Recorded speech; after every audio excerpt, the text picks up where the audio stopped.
The entire boardroom fell silent as CEO Vivian Cross leaned across the mahogany table, her voice sharp enough to cut glass. Mr. Reed, do you think staring at me will somehow make your mediocre analysis more impressive? Caleb Reed, widowed father, exhausted survivor, met her eyes without flinching. I was listening, Ms. Cross. That's what respect looks like. The room gasped. Vivian's perfectly manicured fingers drummed once against the table. My office, 6 p.m. sharp. Everyone knew what that meant. Caleb Reed was about to be destroyed. If you want to see how a single moment of dignity can change 2 broken lives forever, stay with me until the end of this story. And please, hit that like button and comment what city you're watching from so I can see how far this journey travels. The fluorescent lights of Vision Tech's 30th floor conference room buzzed with the same cold efficiency that Vivian Cross demanded from everything in her empire. Outside the floor-to-ceiling windows, Chicago stretched beneath an overcast November sky, the city's steel and glass towers reflecting nothing but gray ambition back at themselves. Inside, 12 analysts sat rigid in their ergonomic chairs, their laptops open, their spines straight, their souls carefully hidden behind expressions of professional neutrality. Vivian stood at the head of the table like a general surveying troops before battle. At 42, she was a study in calculated perfection, dark hair pulled into a flawless twist, a charcoal suit that probably cost more than most people's monthly rent, and eyes the color of winter steel that could freeze a room with a single glance. She'd built Vision Tech from a struggling startup into a billion-dollar analytics empire in just 8 years, and she'd done it by being smarter, colder, and more ruthless than anyone else in the industry. Fear was her favorite management tool. Respect was a distant second.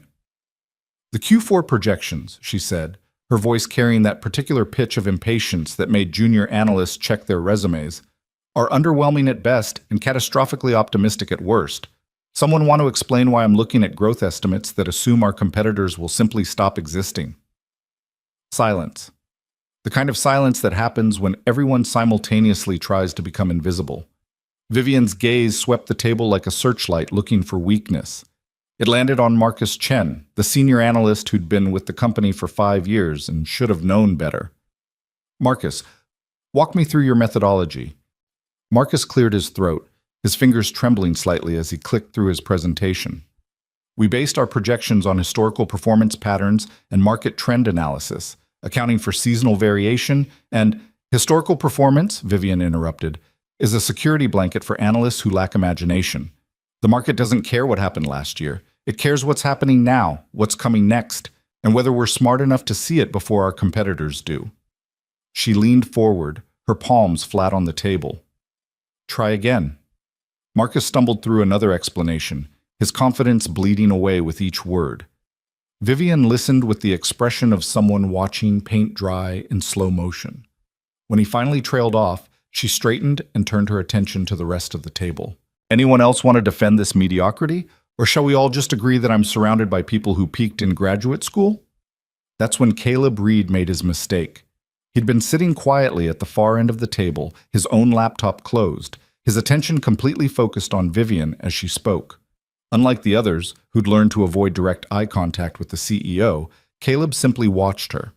Not with challenge or defiance, but with the kind of focused attention that suggested he was actually listening, actually thinking, actually present in a way that most people in the room had trained themselves not to be. Vivian felt his gaze like a physical weight. She turned toward him, her expression sharpening. Mr. Reed, do you think staring at me will somehow make your mediocre analysis more impressive? The room held its breath.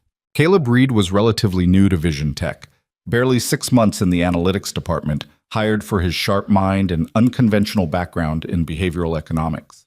He was quiet, kept to himself, arrived early and left exactly at 5:30 every day without fail. Some people whispered that he lacked ambition. Others said he was damaged goods, a widower who'd lost his spark along with his wife. Caleb met Vivian's eyes without flinching. His voice, when he spoke, was calm, not aggressive, not apologetic, just steady. I was listening, Ms. Cross. That's what respect looks like. The temperature in the room dropped 10 degrees.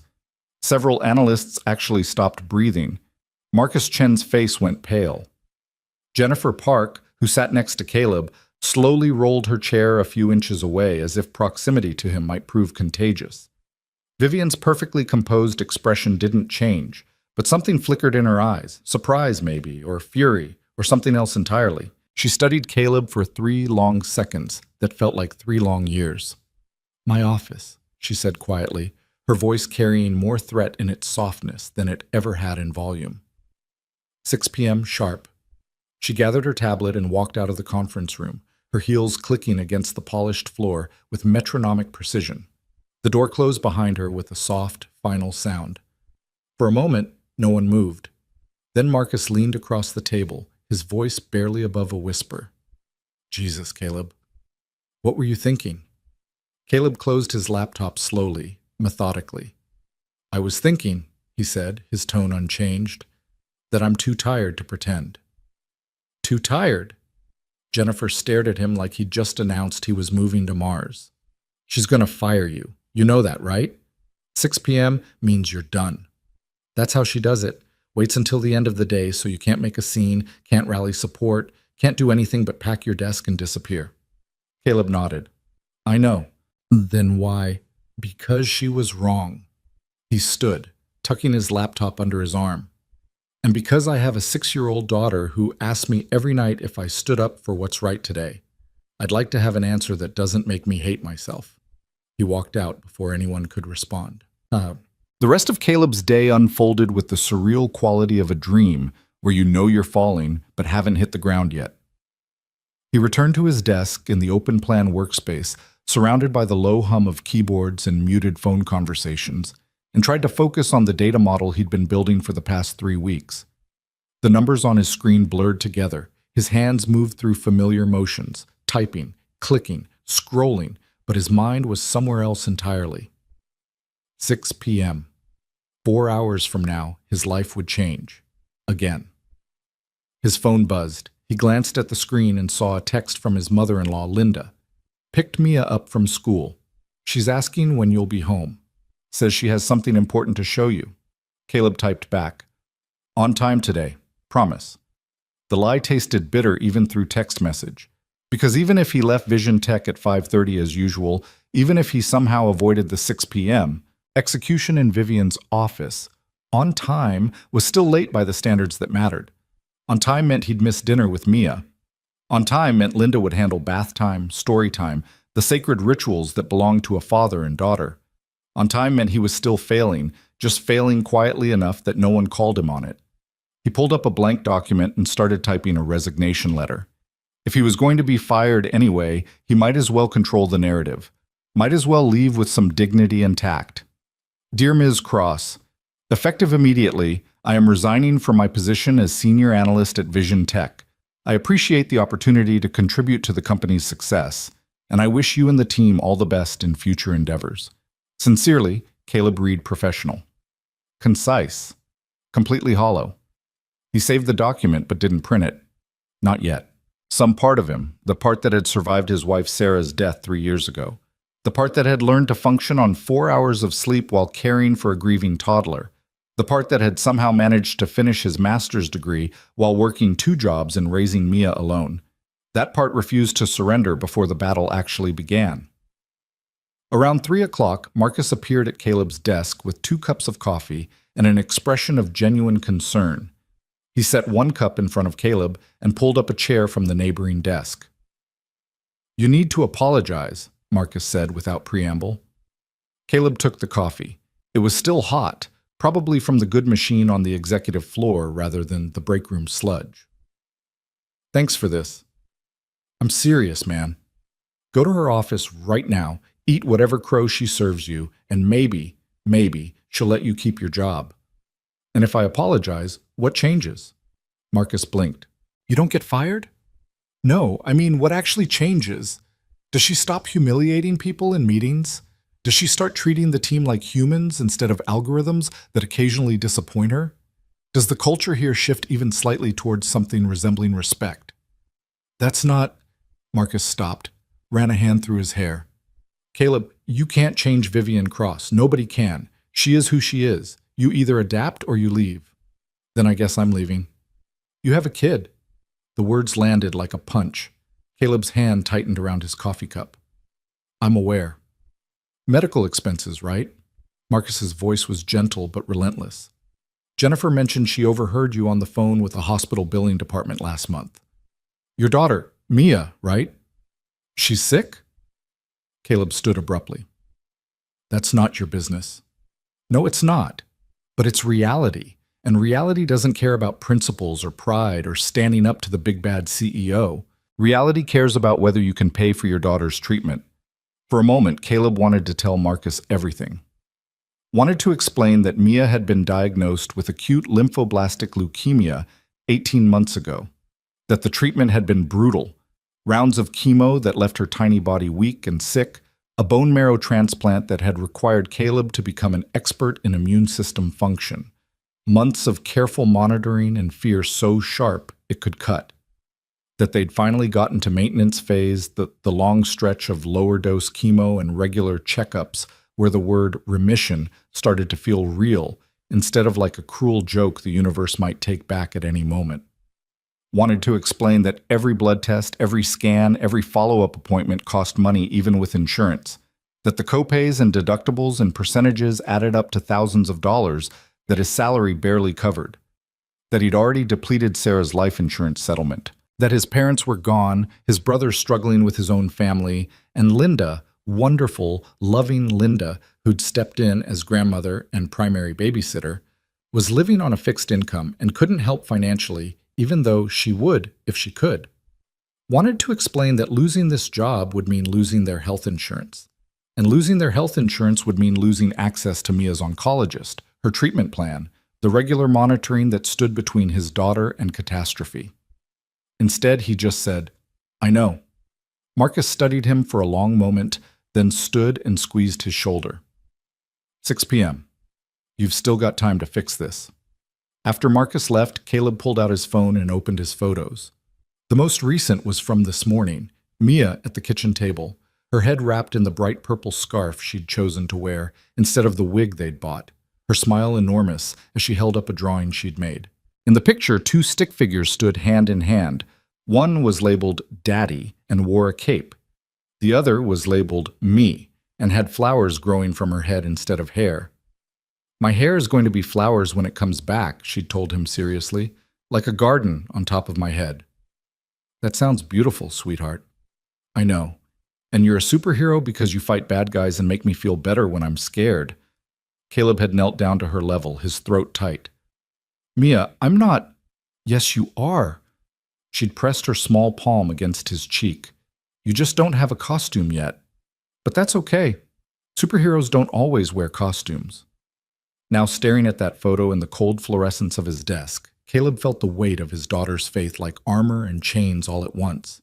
She believed he was strong enough to fight bad guys, believed he could make everything better, believed the world was fundamentally safe because her daddy was fundamentally good. He couldn't tell her that sometimes the bad guys won, couldn't explain that standing up for what's right often meant losing everything, couldn't burden a 6-year-old with the knowledge that her father's pride might cost them the security they desperately needed. But he also couldn't show up at her bedside tonight and tell her he'd apologized for having dignity. Couldn't teach her that self-respect was something you traded away when powerful people demanded submission. Caleb locked his phone and returned to his data model, trying to lose himself in numbers and patterns until 6 o'clock arrived. 30 floors above, Vivian Cross stood in her corner office and stared at Chicago without seeing it. Her assistant, Patricia, had brought her lunch 2 hours ago, some artfully arranged salad that probably tasted like expensive virtue, and it sat untouched on the credenza. Vivian wasn't hungry. She was angry. No, that wasn't quite right. She was unsettled. Caleb Reed's voice kept playing in her head. I was listening, Ms. Cross. That's what respect looks like. The presumption of it. The sheer audacity of a junior analyst, a man who'd been with the company for barely 6 months, to suggest that she, Vivian Cross, didn't understand respect. She'd built this empire through discipline and standards, through refusing to accept mediocrity or excuse weakness, through demanding excellence from everyone around her and delivering it herself every single day, without fail. That was respect, not some sentimental nonsense about eye contact and listening. Except there'd been something in Caleb Reed's expression that bothered her. He hadn't been challenging her authority or performing rebellion for his colleagues. He'd simply been present, completely there, in that moment, paying attention with an intensity that felt personal in a way that most professional interactions carefully avoided. When was the last time someone had actually looked at her like that? Not at her title, or her reputation, or her bank account, but at her as a human being saying words that mattered. Vivian turned away from the window and sat at her desk, pulling up Caleb Reed's personnel file. The basics were unremarkable. Solid academic credentials, a master's in behavioral economics from Northwestern, strong performance reviews from his previous position at a boutique consulting firm. He'd been hired on the recommendation of one of Vision Tech's board members who'd been impressed by a paper Caleb had written on organizational decision-making patterns. But there were gaps, long stretches between jobs that the file didn't explain. A previous address in Lincoln Park that had changed to a modest apartment in Logan Square. An emergency contact listed as Linda Brennan, grandmother, instead of a spouse or partner. Vivian pulled up LinkedIn and found Caleb's profile. It was sparse, professionally maintained, but clearly not prioritized. No personal posts, no thought leadership articles, just a straightforward resume. But there in the details, experience, 2-year gap, 2019 to 2021. Education, master's degree completed 2022. She shouldn't care. His personal history was irrelevant to his job performance, and his job performance, while competent, certainly didn't warrant special consideration. She'd scheduled the 6 p.m. meeting and she'd follow through. He'd shown disrespect in front of the entire leadership team, and that couldn't be tolerated regardless of whatever sob story might lurk in those employment gaps. Vivian returned to the quarterly reports that actually mattered, pushing Caleb Reed firmly out of her mind. Except he wouldn't stay pushed. At 5:30, Caleb shut down his computer and stood. Around him, the office was still relatively full. Vision Tech's culture quietly discouraged anyone from leaving before 6 unless absolutely necessary, though Caleb had made it clear from day one that 5:30 was non-negotiable for him. He'd gotten some sideways looks early on, a few pointed comments from senior colleagues about commitment and team players, but his work was good enough that no one had pushed the issue. Until today. He packed his laptop into his messenger bag, grabbed his coat from the back of his chair, and headed toward the elevators. His plan was simple. Go straight to Vivian's office, accept whatever termination speech he'd prepared, hand over his resignation letter, and leave with as much dignity as he could salvage. Then home to Mia, to the parts of his life that actually mattered. The executive floor was quieter than the analyst workspace. Plush carpeting instead of industrial tile, actual walls instead of open-plan chaos, an atmosphere of hushed importance that seemed designed to remind visitors they were in the presence of real power. Patricia's desk stood guard outside Vivian's office, like a checkpoint at a border crossing. Patricia looked up as Caleb approached, her expression professionally neutral, but her eyes sympathetic. She was in her 50s, impeccably dressed, and had been with Vivian since the company's early days. Rumor suggested she was the only person in the organization who could tell Vivian no and survive the experience. "Mr. Reed," Patricia said, "you're early." Caleb glanced at his watch, 5:47. Figured I'd get it over with. Something that might have been approval flickered across Patricia's face. "She's on a call with Tokyo. Should be done in about 10 minutes. You can wait here." She gestured to the leather sofa against the wall. Caleb sat, his messenger bag in his lap like a shield. Through Vivian's office door, heavy wood, probably mahogany, probably obscenely expensive, he could hear the muffled rhythm of her voice. Calm, authoritative, the tone of someone who expected to be obeyed across 12 time zones. Patricia returned to her computer, her fingers moving silently across the keyboard. After a moment, she spoke without looking up. "For what it's worth, you're the first person in 3 years to talk back to her in a meeting. That probably explains why I'm here." "Probably." Patricia's lips quirked slightly. She fired the last person who tried it before they made it back to their desk. The fact that you got until 6 p.m. means something. It means she wants to savor it. Maybe. Patricia finally looked at him directly. Or maybe it means she hasn't decided what to do with you yet.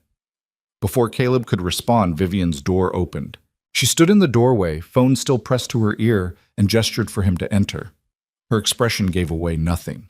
Caleb stood, adjusted his bag, and walked into the office that would almost certainly be the last Vision Tech space he ever occupied. The office was exactly what he'd expected. Floor-to-ceiling windows with a view of Lake Michigan, minimalist furniture that cost more than a car, abstract art on the walls that probably had names and meanings Caleb couldn't even guess at. Everything was clean, organized, perfect. There wasn't a personal photo in sight. No coffee mug with a sentimental message, no plants, no evidence that a human being actually spent 70 hours a week in this space. Vivian ended her call and set her phone face down on her desk. She didn't sit. Neither did Caleb. For a long moment, they simply looked at each other. Caleb noticed details he hadn't caught in the conference room. The faint shadows beneath her eyes that expensive concealer almost hid. The tension in her shoulders that perfect posture couldn't quite disguise. The way her hands rested against her desk as if she needed something solid to anchor her. She looked, he realized with surprise, exhausted. "You know why you're here," Vivian said finally. "Yes. You disrespected me in front of the entire leadership team. I disagreed with your assessment of what respect looks like." Vivian's jaw tightened. "That's not a distinction that matters, Mr. Reed. In a professional setting, disagreeing with your CEO in public is apparently grounds for termination." Caleb reached into his bag and pulled out the resignation letter he'd printed during his lunch break. He set it on her desk. "So I'll save you the trouble." Vivian stared at the envelope like it might contain anthrax. "What is this?" "My resignation, effective immediately." I didn't ask for your resignation." "No, you asked me here to fire me, but I'm not interested in giving you that satisfaction." Caleb kept his voice level, professional. "I'll work through the end of the week to transition my projects, document my models, and brief whoever takes over my accounts. After that, I'm gone." "You think you get to control this narrative?" Vivian's voice sharpened. "You think you can insult me in a meeting and then just walk away on your own terms?" "I think," Caleb said quietly, "that I need this job desperately, more than you can possibly understand. But I need my daughter to respect me more than I need a paycheck from someone who thinks fear is an acceptable management strategy." Something shifted in Vivian's expression, so quickly Caleb almost missed it. "Your daughter?" "Yes." "How old?" The question caught him off guard. 6. Vivian walked to the window, her back to him. Chicago glittered in the gathering dusk. "You leave every day at 5:30. No exceptions." "Yes." "Why?" "Because that's when her grandmother needs to go home. Because 6-year-olds shouldn't eat dinner alone. Because bedtime matters, and I already miss too many of them." Caleb's hands tightened on his bag. "Because she's all I have, and I'm all she has, and that's worth protecting even if it costs me everything else." Vivian didn't turn around. Her reflection in the window was a ghost, transparent against the city lights. "Your wife?" "Dead. 3 years ago." Silence stretched between them, heavy with things neither of them knew how to say. When Vivian finally spoke, her voice was different, softer, but not gentle, just human. "I'm not going to accept your resignation." Caleb blinked. "What?" "And I'm not going to fire you." She turned to face him. "But if you ever speak to me like that in front of the team again, I will end your career so thoroughly you'll be lucky to find work analyzing shopping cart trends for grocery stores. Are we clear?" Caleb tried to process what was happening. "Why?" "Because you're good at your job. Because your models are actually innovative. And because—" She paused, something unreadable crossing her face. "Because I'm tired of being surrounded by people who are too afraid to think." She picked up his resignation letter and held it out to him. "Take this back. Go home to your daughter. We'll revisit expectations for professional conduct next week." Caleb took the envelope slowly, like it might evaporate if he moved too quickly. "Ms. Cross, leave Mr. Reed, before I remember that I'm supposed to be furious with you." He left, and as the elevator descended, he realized that somehow, impossibly, the execution he'd been dreading had turned into something else entirely, something that felt disturbingly like hope. Vivian stood alone in her office long after Caleb Reed disappeared, staring at the space where he'd stood. The city blazed below her, millions of lights representing millions of lives she'd never know and didn't need to know. Her empire, her success, her perfectly controlled existence, because she's all I have, and I'm all she has. The words echoed in the silence. Vivian closed her eyes and saw, unbidden, a different office, a different city, a different version of herself sitting across from a doctor whose sympathetic expression had made her want to scream. "I'm sorry, Ms. Cross. There's no heartbeat. These things happen, especially in the first trimester. It's nobody's fault." But it had been her fault. She'd been 35, working 90-hour weeks to close the deal that would take Vision Tech public. She'd ignored the spotting, the cramping, the signals her body had been sending because there was a presentation to finish, a board meeting to dominate, a future to secure. By the time she'd collapsed in the office, it was too late. The pregnancy, unplanned, unwanted initially, but somehow desperately precious once it existed, was over. And the man who'd been her partner, who'd promised he'd be there, had looked at her in that hospital room with something like relief. "Maybe it's for the best," he'd said, "given your work schedule, your priorities." She'd ended the relationship that night, built walls around everything soft inside her, climbed higher, worked harder, became the woman who needed nothing and no one, the woman who won. But standing in her empty office at 6:30 on a Thursday evening, Vivian realized she couldn't remember the last time winning had felt like anything except exhaustion. She grabbed her coat and her purse and left. Patricia had already gone home. The executive floor was dark except for the emergency lights. Vivian's heels clicked through the silence all the way to the parking garage, where her Tesla waited in its reserved spot like a loyal, expensive dog. She drove home to her penthouse in Streeterville, where doormen greeted her professionally and neighbors she'd never met avoided eye contact in the elevator. The apartment was perfect: designer furniture, original art, a kitchen that had never seen actual cooking. She poured a glass of wine she wouldn't drink and stood at her window looking at a different angle of the same city. And for the first time in years, Vivian Cross allowed herself to wonder if winning was supposed to feel this hollow. Caleb drove home through evening traffic with his hands shaking on the steering wheel. The resignation letter sat on the passenger seat like evidence of a crime he'd almost committed, or maybe evidence of a miracle he still couldn't quite believe. The city lights blurred past his windows as he replayed the conversation in Vivian's office, trying to find the logic in what had happened. She hadn't fired him. She'd kept him. Why? His phone rang through the car's speakers. Linda's name appeared on the dashboard screen. "Hey," Caleb answered, forcing steadiness into his voice. "I'm about 20 minutes out." "Take your time, sweetheart." Linda's warm voice filled the car. "Mia and I are making cookies." "Well, I'm making cookies. She's making abstract art with frosting and sprinkles." Despite everything, Caleb smiled. "Save me one before she turns them all into masterpieces." "Will do. Drive safe." The call ended, and Caleb was alone again with his thoughts. He turned onto Western Avenue, passing the familiar landmarks of his neighborhood. The taqueria, where he and Mia got takeout on Fridays, the library where they spent Saturday mornings, the park where she'd learned to ride her bike during a good week between chemo rounds. This was his life. These ordinary streets, these small rituals, this fragile ecosystem of survival he'd built from the wreckage of Sarah's death. Vision Tech's salary kept it functioning. The health insurance kept Mia safe, and he'd almost thrown it all away for the sake of pride. Except it hadn't been pride, had it? It had been something else. Something about refusing to disappear, refusing to shrink, refusing to teach his daughter that dignity was negotiable when powerful people demanded submission. He pulled into the parking lot of his building, a modest 3-story walk-up in Logan Square that had seen better decades.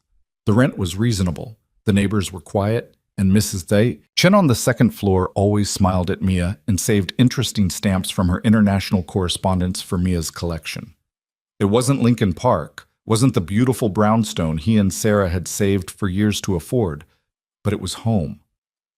Caleb climbed the stairs to the second floor and unlocked apartment 2C. The smell of cookies hit him immediately, along with the sound of Mia's laughter. "Daddy!" She appeared from the kitchen, her purple scarf slightly askew, her face bright with joy. She launched herself at him with the confidence of a child who knew she'd always be caught. Caleb dropped his bag and scooped her up, holding her tight.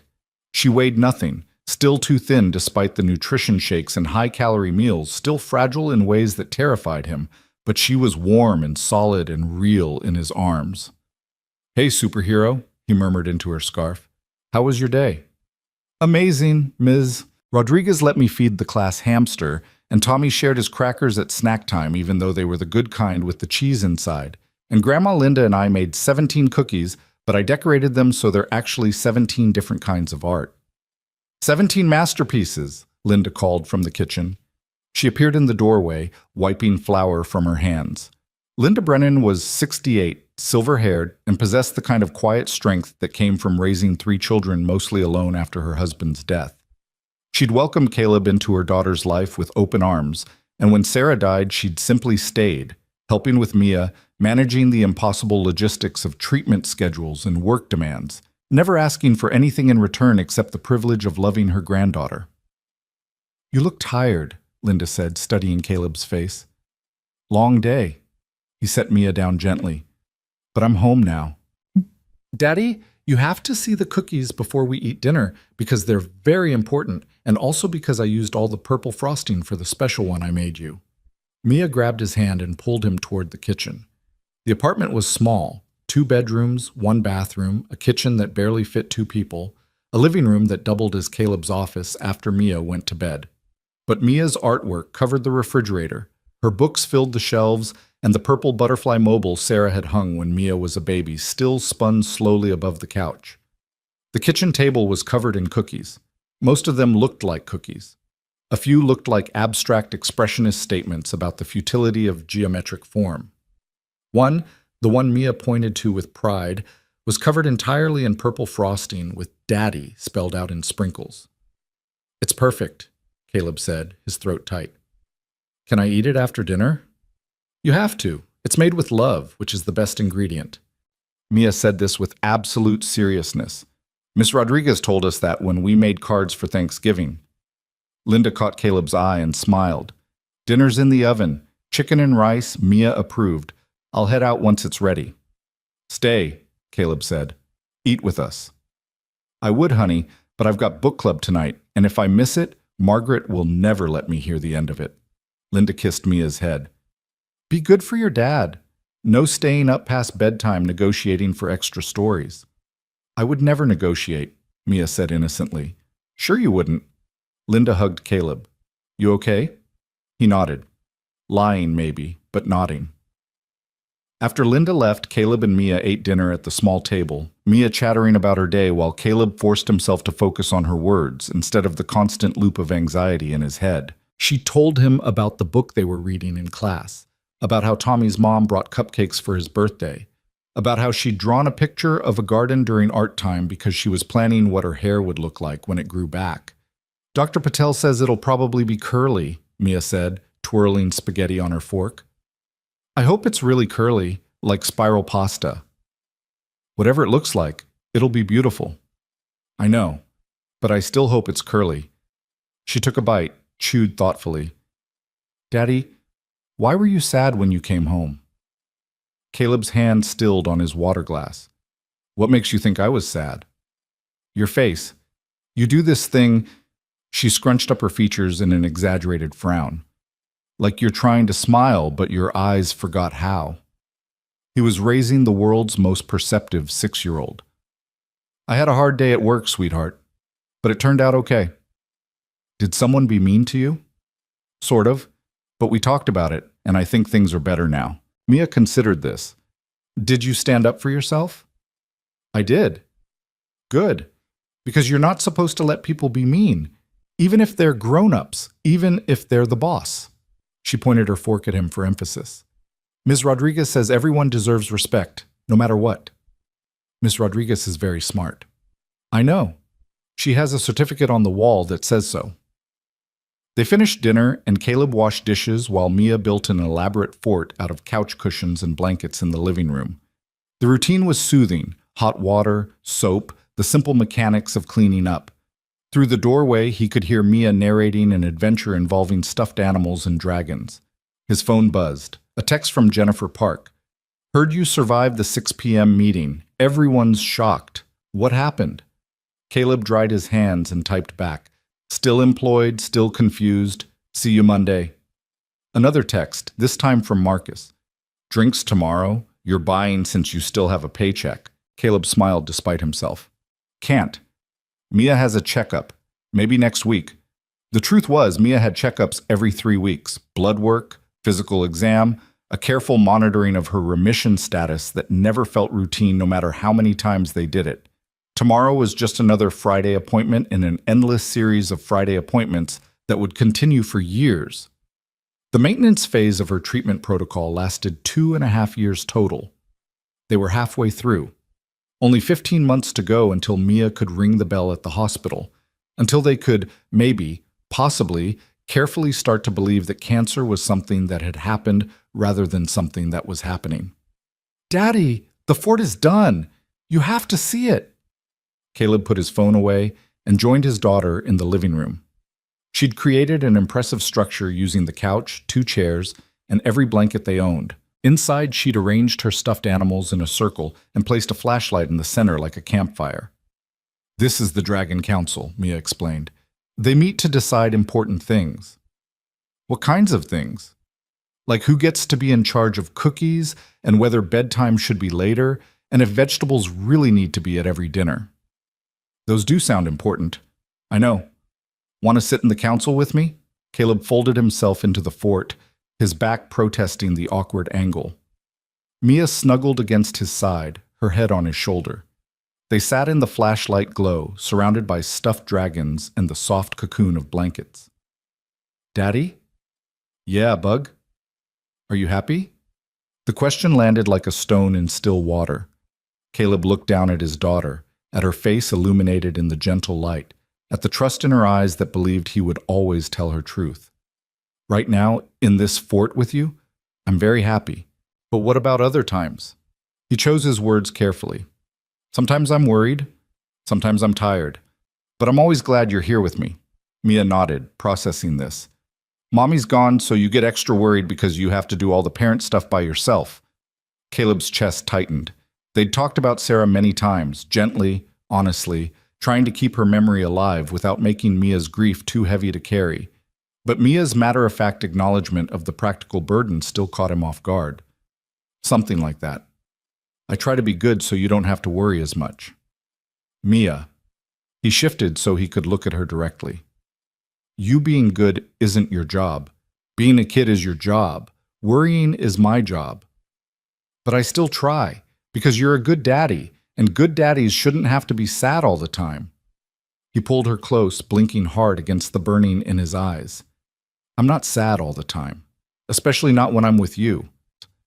They stayed in the fort until the flashlight started to dim, until Mia's yawns became too frequent to ignore. Caleb carried her to bed, helped her change into pajamas, and tucked her under the constellation of glow-in-the-dark stars Sarah had put on the ceiling when Mia was 3. Story? Mia asked hopefully. One story. It's late. The one about the brave princess and the dragon who was actually nice? Caleb smiled. This was Mia's current favorite, a story they'd made up together, improvising and adding details each time, about a princess who discovered that the dragon everyone feared was actually just lonely and misunderstood. It was their collaboration, their creation, and it somehow meant more than any published book. He told the story, and Mia's eyes grew heavy. When he finished, she murmured, Daddy, tomorrow at my checkup, will Dr. Patel say I'm still doing good? I think so. Your blood work's been strong. But sometimes it changes, right? Sometimes kids get sick again. Caleb's heart clenched. Sometimes, but we watch carefully, and Dr. Patel is really smart, and your body is doing an amazing job fighting.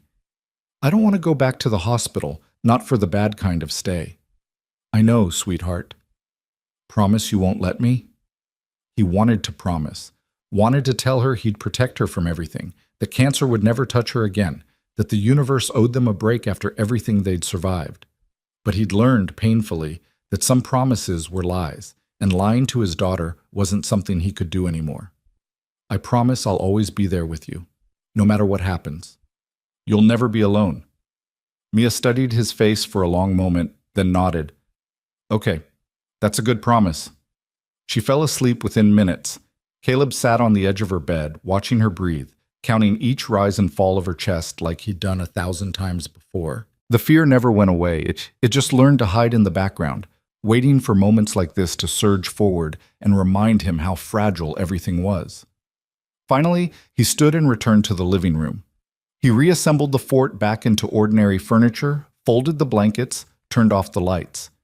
Then he opened his laptop and forced himself to review the data models he'd been working on before his world had nearly exploded. But he couldn't focus. His mind kept drifting back to Vivian's office, to the strange moment when her expression had shifted and she'd asked about his daughter. There'd been something there, something beneath the ice, beneath the armor, that he couldn't quite name.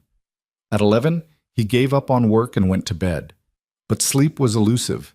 He lay in the dark, listening to the buildings settle around him, wondering what Monday would bring. Wondering if he'd imagined the vulnerability in Vivian Cross's eyes when she'd said, "Because I'm tired of being surrounded by people who are too afraid to think." That same evening, Vivian sat in her penthouse and tried to remember the last time she'd eaten a real meal. The wine sat untouched on her coffee table. The view, normally a source of satisfaction, a visible reminder of everything she'd achieved, felt oppressive tonight. All those lights, all those lives, all that distance. Her phone rang. She glanced at the screen. Amanda Chen, one of the few people from her past she still maintained contact with.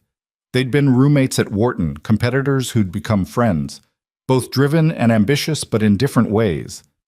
Amanda had gone into nonprofit work, building an education foundation that served under-resourced communities. They met for dinner every few months, and Amanda was one of the only people who would tell Vivian when she was being insufferable. Vivian almost didn't answer. Then, on impulse, she did. "Amanda?" "Vivian, I was half expecting voicemail. You're actually available on a Thursday night?" Apparently. Vivian walked to her window, phone pressed to her ear. "What's up?" "I'm calling to guilt you into coming to our fundraiser next month. Big donor event, fancy catering, the whole production. We need your terrifying presence to convince rich people to write big checks." "I don't do fundraisers. You do now. Because I'm asking, and you owe me for covering for you when you missed Professor Morrison's final because you were too busy disrupting the hedge fund industry." Vivian smiled despite herself. "That was 20 years ago. And I have a long memory. Come on, Viv, it's for kids. Educational equity, access to resources, all the things you claim to care about when you're trying to sound human." "I am human." "Prove it. Show up. Smile at donors. Pretend you believe in something besides quarterly earnings." Vivian was quiet for a moment. Then, "What if I don't have to pretend?" Amanda's voice shifted, losing its teasing edge. "What's going on?" "Nothing. Everything. I don't know." Vivian pressed her forehead against the cool glass. "Do you ever wonder if you've optimized yourself right out of having an actual life?" "Every day. That's why I work with kids. They're terrible at optimization, and it's incredibly grounding." Amanda paused. "Vivian, when's the last time you took a vacation?" "I don't take vacations." "When's the last time you had dinner with someone who wasn't a business associate?" "I'm having dinner with you next month, apparently." "When's the last time you felt something that wasn't related to market performance or competitor analysis?" Vivian closed her eyes. "Because she's all I have, and I'm all she has." "Today, actually." "Really? Do tell." "An employee challenged me in a meeting. I was going to fire him. Then I found out he's a single father with a sick kid, and he leaves every day at 5:30 to be with his daughter. And when I called him to my office to terminate him, he quit instead because he refuses to teach her that dignity is negotiable." Amanda was silent for a long beat. "And I kept him. I don't know why. It was stupid. He disrespected me in front of the entire team, and I just—" Vivian opened her eyes, staring at her reflection in the glass. "I let him walk away with his job intact." Vivian Cross, having feelings about employee well-being, alert the media. Don't. I'm not mocking you. I'm genuinely surprised, and maybe a little impressed. Amanda's voice softened. "What's his name?" "Caleb Reed. He's an analyst, good at his job, Smarter than he needs to be for his position, actually. And he's raising a sick kid alone. 6-year-old daughter. He didn't say what's wrong with her, but I'm guessing it's serious if he's that rigid about leaving on time. Vivian, are you developing empathy? I'm developing a headache, Amanda laughed. It's allowed, to care about people, to see them as more than just resources or obstacles. That's not how you build empires. No, but it's how you build a life worth living. Amanda paused. You want my advice? Not particularly. I'm giving it anyway. This Caleb guy, don't punish him for reminding you that you're human, and don't punish yourself for noticing. After they hung up, Vivian stood at the window for a long time. The city glittered, indifferent and beautiful. Somewhere out there, Caleb Reed was probably putting his daughter to bed, probably worried about medical bills and job security and all the ordinary catastrophes that came with loving someone more than you loved yourself. Vivian couldn't remember the last time she'd loved anything more than her own ambition. The apartment felt very empty suddenly, very quiet, very much like the prison she'd built from success and standards and the refusal to need anyone. She walked to her bedroom, more designer furniture, more expensive emptiness, and opened the closet. In the back, behind the rows of perfect suits, was a box she hadn't touched in 7 years. Inside, a tiny hospital bracelet that said Baby Cross, a ultrasound photo, a sympathy card from her assistant that she'd never acknowledged. Vivian closed the box quickly, her hands shaking. She shoved it back into the closet and shut the door. But the memory stayed. The loss stayed. The knowledge that she'd had something precious and destroyed it through sheer force of ambition stayed. She lay in bed staring at the ceiling, thinking about Caleb Reed's daughter. 6 years old, sick, fighting, still making cookies and wearing purple scarves and believing her daddy was a superhero. What would that little girl think of someone like Vivian, someone who'd sacrificed everything human for the sake of winning? Vivian didn't sleep well that night. And when she finally did drift off, she dreamed of a conference room where everyone was afraid to look at her, where respect was just another word for terror, where victory felt like drowning in ice water. Friday morning arrived with gray skies and the threat of snow. Caleb woke at 6, made coffee, packed Mia's lunch, and tried to quiet the nervousness in his stomach about her checkup. The appointments were routine now. They'd done this dozens of times. But routine didn't mean easy. Every blood draw felt like waiting for a verdict. Every physical exam felt like a test they might fail. Mia was subdued over breakfast, pushing her oatmeal around her bowl. She always got quiet before appointments, some instinct telling her that these visits to Dr. Patel's office were different from regular checkups, that something important was being measured. "You okay, Bug?" Caleb asked. "My tummy feels funny." He felt her forehead, normal temperature. "Nervous funny or sick funny?" "Nervous, I think." "Dr. Patel's going to say you're doing great. You know why?" "Why?" "Because you are doing great. You're strong and brave, and your body is working really hard to stay healthy." Mia nodded, but didn't look convinced. Caleb kissed her head and finished packing her bag. Coloring books, her favorite stuffed dragon, snacks for after the blood draw. They took the blue line downtown, Mia's hand small in his as the train rattled through the November morning. She leaned against his side, watching the city pass by the windows. Other passengers glanced at her scarf, at her thin arms, and quickly looked away. Caleb was used to it now, the pity, the discomfort, the relief that it wasn't their child. He'd learned to let it roll off, to focus on Mia instead of everyone else's fear. Lurie Children's Hospital rose against the gray sky, its colorful exterior a deliberate attempt at cheerfulness that never quite worked. Inside, the oncology floor smelled like antiseptic and recycled air. The walls were painted with murals of animals and rainbows. The waiting room had toys and books and a fish tank that Mia always stopped to watch. "Look, Daddy, the blue one got bigger. Maybe he's on a good eating schedule. Or maybe he's just happy here." The nurse called them back, and Mia tensed. Caleb squeezed her hand. "Remember, quick pinch, then it's over." "I know, but I still don't like it. Nobody does, sweetheart." The blood draw was efficient. The nurses here were experts at making it as painless as possible. But Mia still cried quietly, her face pressed against Caleb's chest. He held her and murmured reassurance and hated, with a depth that never faded, that she had to go through this at all. After, they waited for Dr. Patel in the exam room. Mia colored while Caleb checked his phone. A text from Linda. "Thinking of you two. Call me after." Another text. This one unexpected. "This is Patricia Ross from Vision Tech. Ms. Cross asked me to check that you received the updated insurance benefits package. Please confirm receipt." Caleb frowned and opened his work email on his phone. Sure enough, there was a message from HR about enhanced coverage options, effective immediately.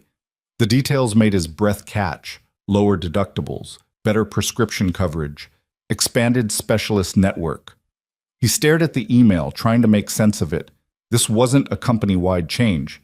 This was targeted, personal. Why would Vivian Cross? The door opened and Dr. Patel walked in. She was in her 50s, kind-eyed, with 20 years of pediatric oncology experience that showed in every gentle movement. "Hello, Mia. How's my favorite artist?" "Good. I made 17 cookies yesterday." 17? That's very impressive. Dr. Patel pulled up Mia's chart on the computer. "Let's take a look at your numbers, shall we?" Caleb stopped breathing. This was the moment. The verdict. Dr. Patel studied the screen, her expression neutral. Then she smiled. "Everything looks excellent, Mia. Your white blood cell count is right where we want it. Hemoglobin is strong, and all your other numbers are within normal range. You're doing a fantastic job." The relief hit Caleb like a wave.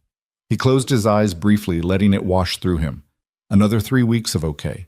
Another 3 weeks of remission holding steady. Another 3 weeks of his daughter being all right. "Can I still go to school next week?" Mia asked. "Absolutely. Just remember to wash your hands, avoid anyone who's sick, and tell your dad immediately if you feel off." They went through the rest of the appointment: physical exam, weight check, medication review. Mia had gained 1/2 pound, which Dr. Patel praised enthusiastically. Her energy was good. Her spirits were strong.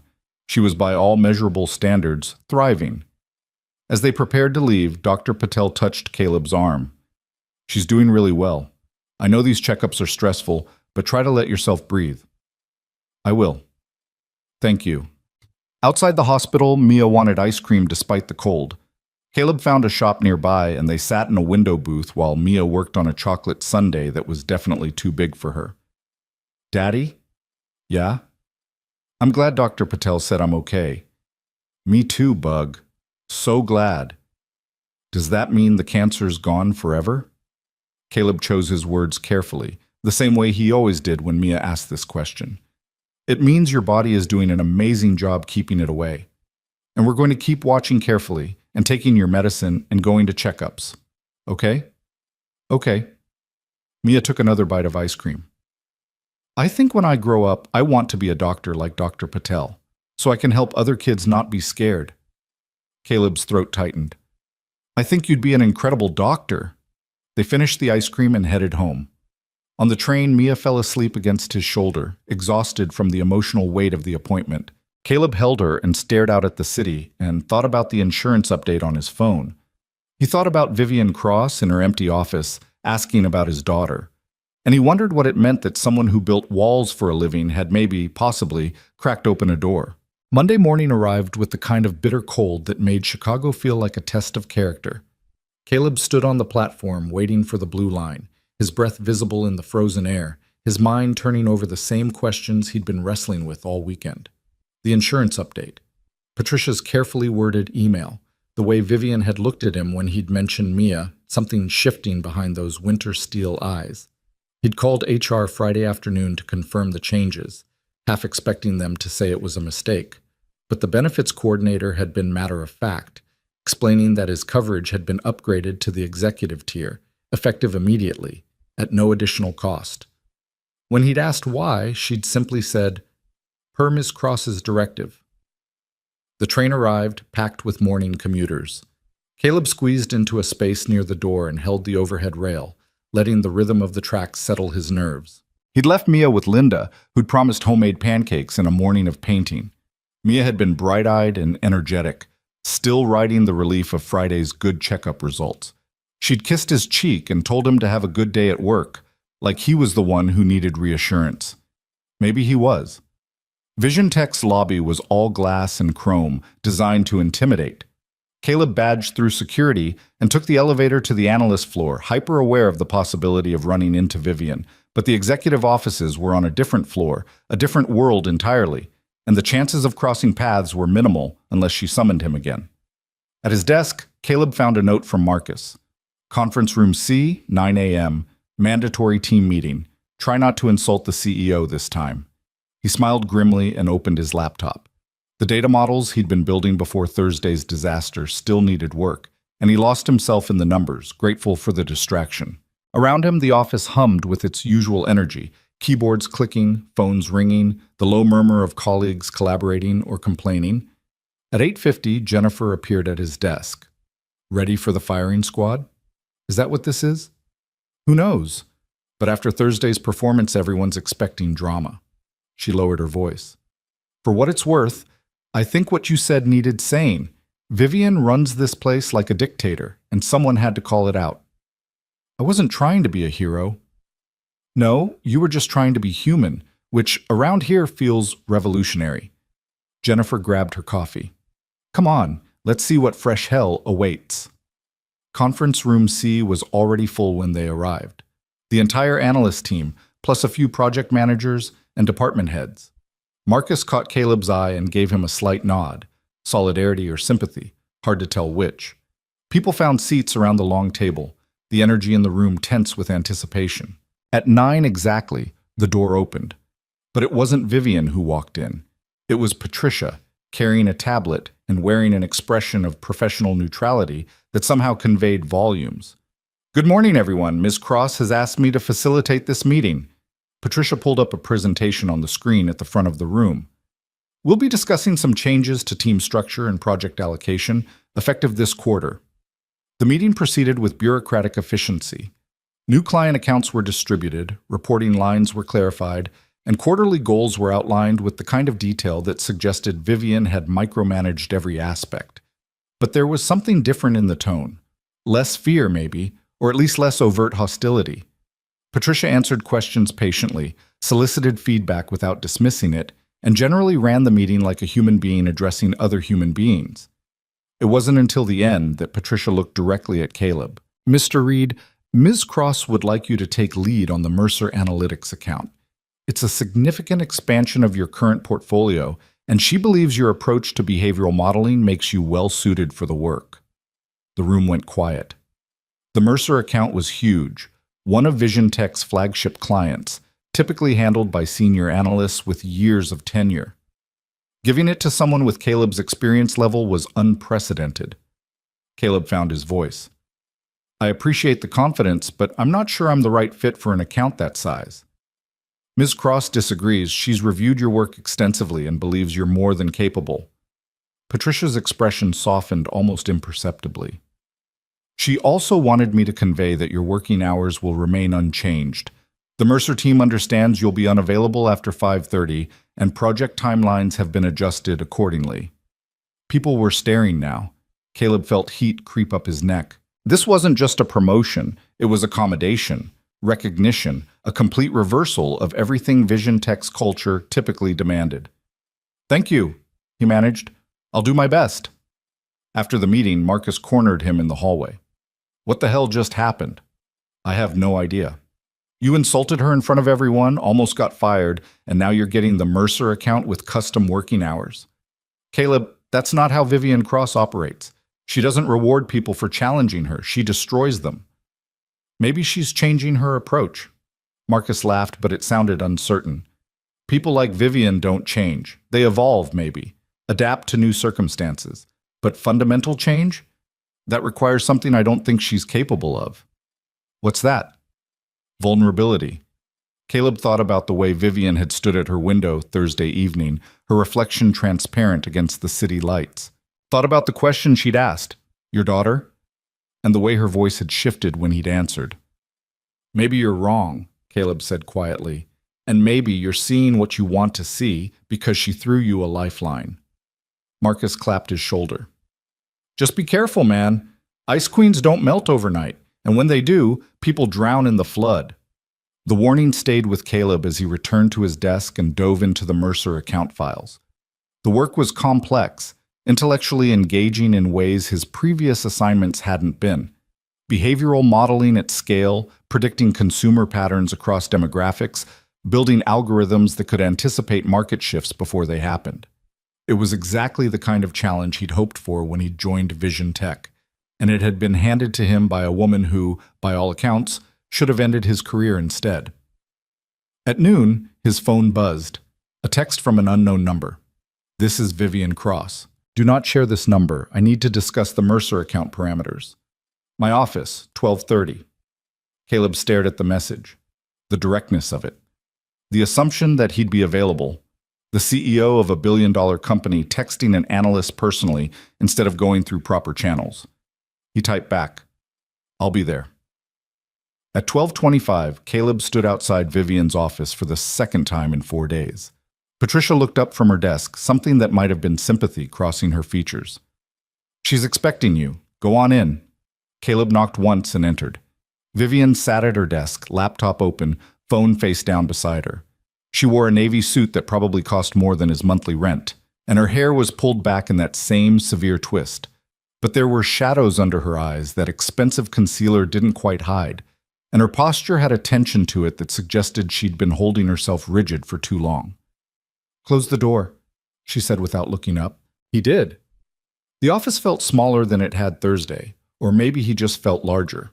Less like a man walking toward execution, more like someone who'd earned the right to occupy space. Vivian closed her laptop and finally met his eyes. "The insurance upgrade. You received it?" "Yes, thank you." "Don't thank me. It's a standard executive benefit that should have been offered when you were hired, given your circumstances. HR made an error in your initial enrollment." It was a lie. They both knew it was a lie. But Caleb recognized it for what it was, a face-saving fiction that allowed her to help him without acknowledging vulnerability. "Well, I appreciate the correction." Vivian nodded shortly. "The Mercer account. You'll be working directly with their analytics team, reporting to me weekly. I expect detailed progress updates, and I expect problems to be flagged immediately, not hidden until they become catastrophes." "Understood. You'll have access to the senior research database and authorization to consult with any department you need. Your 5:30 boundary remains non-negotiable, which means you'll need to be exceptionally efficient with your time. No room for mediocrity or distraction." "I can manage that." "Can you?" She leaned back in her chair, studying him. "Because taking lead on this account while maintaining your personal commitments will require a level of focus and discipline that most people can't sustain." "Most people," Caleb said carefully, "don't have a 6-year-old daughter who's beaten cancer. Discipline becomes second nature when the stakes are that high." Something flickered in Vivian's expression. "She's in remission?" "Maintenance phase, halfway through, another 15 months of treatment, then 2 years of monitoring before we can start to relax." That's a long time to live in uncertainty. It's a privilege compared to the alternative. Vivian was quiet for a moment, her fingers drumming once against her desk, the same gesture she'd made Thursday before ordering him to this office. The enhanced insurance coverage includes access to the Northwestern network. Some of the best pediatric oncologists in the country are there. We're very happy with Dr. Patel at Lurie. I'm not suggesting you change doctors. I'm suggesting you have options if you need them. Her voice remained level, professional. Second opinions, consultations, whatever gives you peace of mind. Caleb felt something shift in his chest, a wall he hadn't known he'd built, cracking just slightly. "Why are you doing this?" "Doing what?" "This. The insurance, the account, the accommodations. Thursday, you were ready to fire me. Today you're—" He stopped, searching for words. "I don't understand." Vivian stood and walked to her window, her back to him. Chicago sprawled below, indifferent and vast. When she spoke, her voice was quieter than he'd ever heard it. 7 years ago, I was pregnant, 12 weeks. I hadn't told anyone except my partner at the time.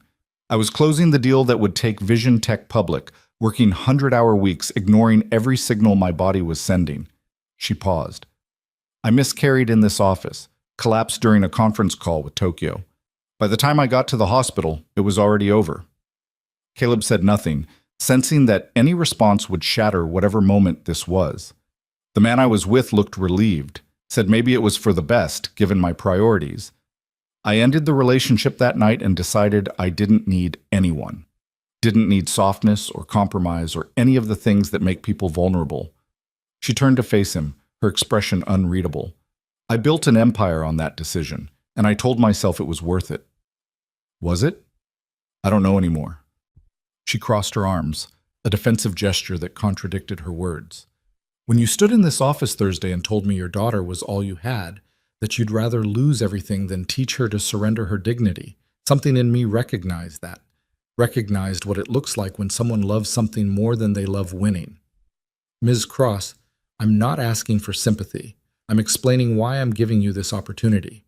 Her voice hardened slightly, professionalism reasserting itself. You're good at your job. You think differently than the people I usually hire. And you've demonstrated that you can maintain standards without sacrificing integrity. Those are qualities I need more of in this company. And the insurance upgrade, the personal accommodations, are investments in retaining valuable talent. She met his eyes directly. Don't romanticize this, Mr. Reed. I'm not suddenly a humanitarian. I'm a CEO making strategic decisions about resource allocation. But Caleb heard what she wasn't saying, the careful distance she maintained, the walls she rebuilt even as she revealed what lay behind them. He recognized it because he'd done the same thing after Sarah died, armoring himself against further loss by pretending he didn't need anything except survival. I won't let you down, he said. See that you don't. She returned to her desk, the moment clearly over. Patricia will send you the Mercer briefing materials. First status meeting is Thursday at 4. Don't be late. I won't be. He turned to leave, then paused at the door.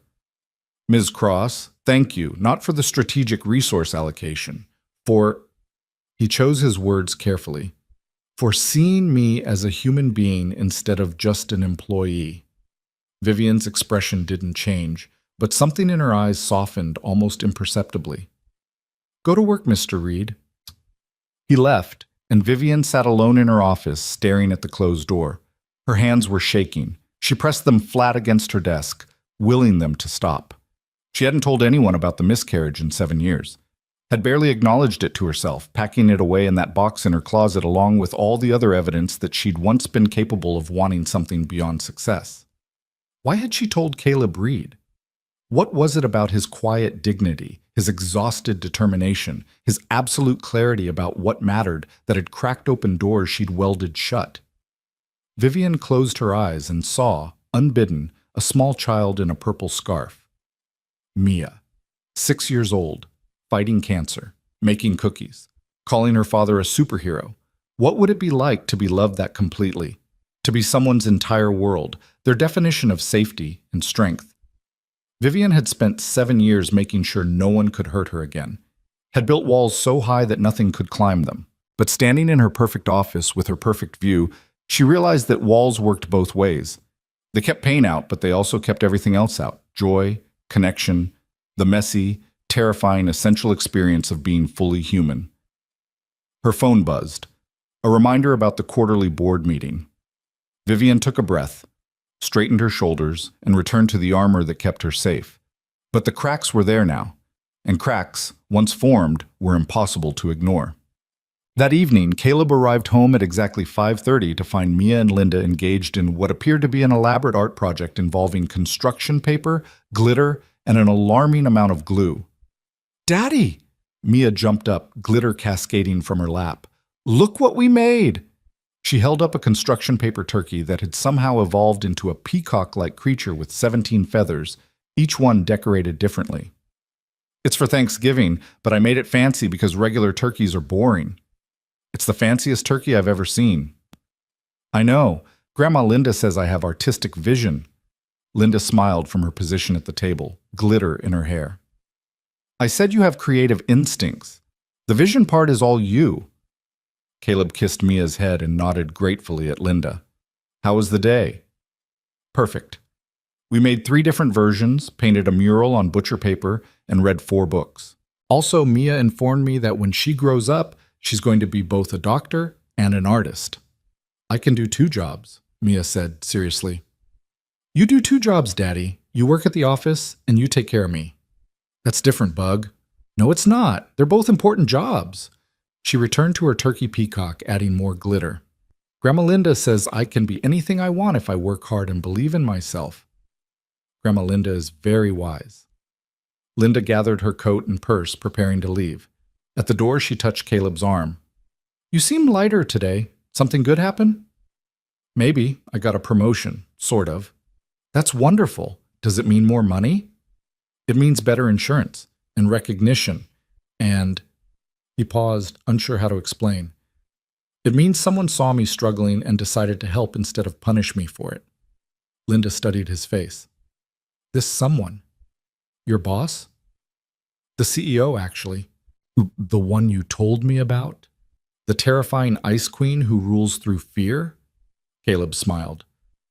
That's an oversimplification, but yes. Well, maybe she's not as icy as everyone thinks. Linda kissed his cheek. Be careful, though. Powerful people sometimes help for complicated reasons. I know.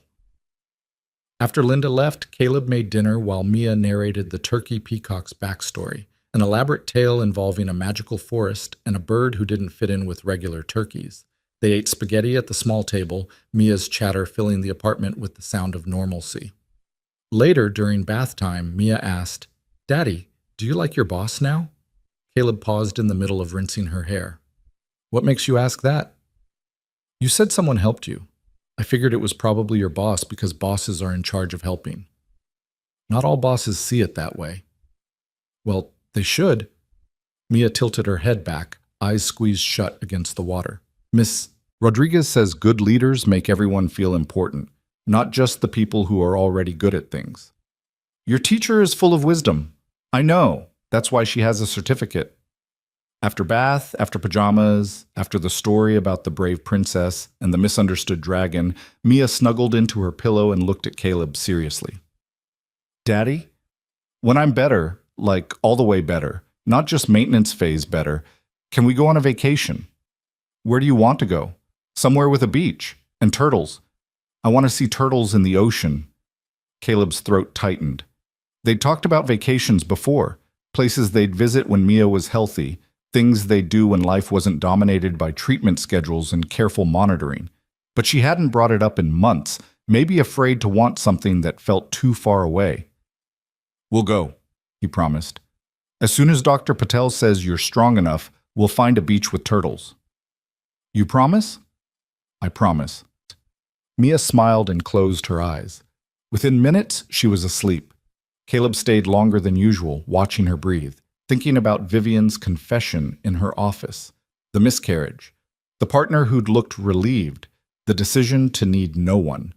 He understood that impulse.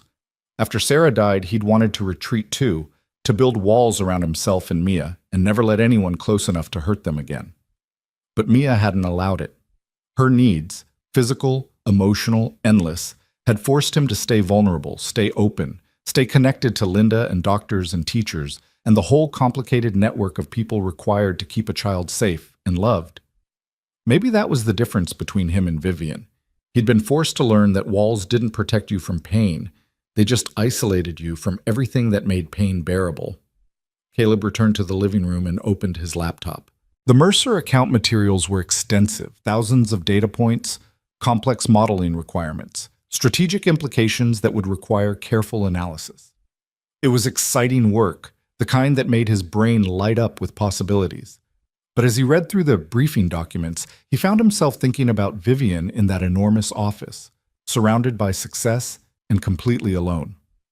At 11, his phone buzzed. A text from the same unknown number. Thursday's meeting will include the Mercer client team. Be prepared to defend your methodology. Caleb typed back. I will be. 3 dots appeared, disappeared, appeared again. Then, your daughter. The checkup Friday. How did it go? He stared at the message, surprised by the personal question. After a moment, he responded, all clear, good numbers. 3 more weeks until the next one.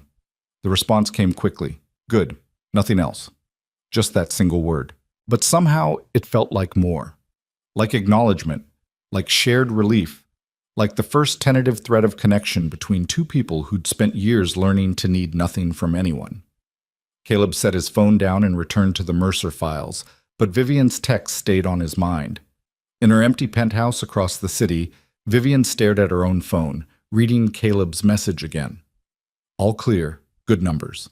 She'd checked her calendar Friday afternoon and seen the oncology appointment listed in Caleb's work schedule, the recurring 3-week pattern that told a story of ongoing treatment, ongoing fear, ongoing vigilance. She'd spent the weekend wondering how it went, hating herself for caring, unable to stop caring anyway. Now she knew. The little girl was okay. For 3 more weeks at least, she was okay.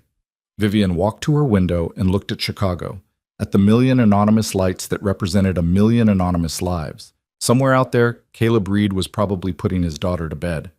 Somewhere out there, a 6-year-old was dreaming about turtles and beaches and a future where cancer was just a memory. And here, in her tower of glass and steel and accomplishment, Vivian Cross stood alone and wondered when winning had stopped feeling like enough. The next morning, she called Amanda. "I need you to tell me about your foundation," Vivian said. "The work you do with kids, the programs, everything." Amanda was quiet for a moment. "Okay, but first, you need to tell me why you suddenly care." "I'm not sure I can explain it." "Try." So Vivian did. She told Amanda about Caleb Reed, about the conference room confrontation, about the daughter fighting cancer, and the father who refused to compromise his dignity. She told her about the insurance upgrade and the Mercer account, and the conversation in her office where she'd revealed things she'd kept buried for 7 years. When she finished, Amanda said, "Vivian, are you developing actual human emotions?" "Apparently." "About an employee?" "About a situation that made me realize I've been managing through fear instead of respect." "And about a single father with a sick kid who reminds you of everything you've avoided feeling since you lost your pregnancy." Vivian closed her eyes. "That too." "Well," Amanda's voice gentled, "welcome back to humanity. It's uncomfortable here, but the company's better. I don't know what I'm doing. None of us do. But you're doing something, which is more than you've managed in 7 years. So keep going. See where it leads." After they hung up, Vivian sat at her desk and pulled up Vision Tech's organizational chart. She studied the hierarchy, the reporting structures, the careful delineation of power and authority. Then she opened a new document and started writing. Proposed changes to management culture. Emphasis on respect over fear. Accountability without humiliation. Standards that elevated people instead of crushing them. It was radical. It was risky. It would require her to dismantle everything she'd built her reputation on. But somewhere in this city, a 6-year-old girl was fighting cancer with courage Vivian couldn't imagine. And if a child could face that much fear with that much grace, maybe Vivian could face the considerably smaller fear of changing who she'd become. She worked until midnight, building a framework for transformation. And for the first time in 7 years, she felt something that almost resembled hope. Thursday afternoon arrived with the kind of sharp winter sunlight that made Chicago's architecture look like it belonged in a photography exhibition. Caleb stood in the bathroom on Vision Tech's 30th floor, adjusting his tie and trying to calm the nervous energy coursing through him. In 20 minutes, he'd be presenting his Mercer account strategy to the client team and Vivian. His first major presentation since joining the company. His first real test of whether the faith she'd placed in him was justified or catastrophically misguided. His phone buzzed. A text from Linda. "Mia made you a good luck card. She says it has magic powers." Photo attached. The image showed a construction paper card covered in glitter and stickers. In Mia's careful handwriting, "You got this, Daddy. Love, Mia the Magnificent." Caleb smiled, feeling some of the tension ease. He texted back, "Tell her the magic is definitely working." He pocketed his phone and headed to the executive conference room, the one with the view of the lake and the chairs that probably cost more than his couch. The Mercer team was already there, 3 senior executives who looked like they'd been born wearing business casual, and Patricia setting up the presentation equipment with her usual efficiency. Vivian arrived exactly at 4, her presence shifting the energy in the room the way a storm front changes atmospheric pressure. She wore a charcoal suit with a silk blouse the color of old steel, and her expression was professionally neutral. But when her eyes met Caleb's across the conference table, something flickered there. Encouragement, maybe, or solidarity, or simply acknowledgement that they were both performing roles they'd carefully constructed. Mr. Reed, she took her seat at the head of the table. Whenever you're ready, Caleb pulled up his presentation. He'd spent the past 3 days refining it, checking every assumption, stress testing every conclusion. The work was good. He knew it was good, but knowing and proving were different things entirely. The core challenge with Mercer's current analytics framework, he began, his voice steadier than he felt, is that it treats consumer behavior as purely rational. But humans aren't rational actors. We're emotional, social, and deeply influenced by context that traditional modeling ignores. He walked them through his proposed methodology, behavioral economics principles applied to market analysis, incorporating social psychology research, building models that accounted for the messy reality of human decision-making. The Mercer executives asked sharp questions. Vivian asked sharper ones. Caleb answered them all, finding his rhythm, letting his genuine enthusiasm for the work override his nervousness. 40 minutes later, he finished. The room was quiet for a beat. Then David Chen, Mercer's head of strategy, leaned back in his chair and smiled. That's the most interesting approach to consumer modeling I've seen in 5 years. When can you start implementation? Relief flooded through Caleb's chest. Immediately. I'll need about 2 weeks for initial data collection and model architecture, then we can begin testing. Perfect. David looked at Vivian. You've got a sharp one here, Vivian. Don't let anyone steal him. Vivian's expression remained composed, but something satisfied crossed her face. I don't intend to.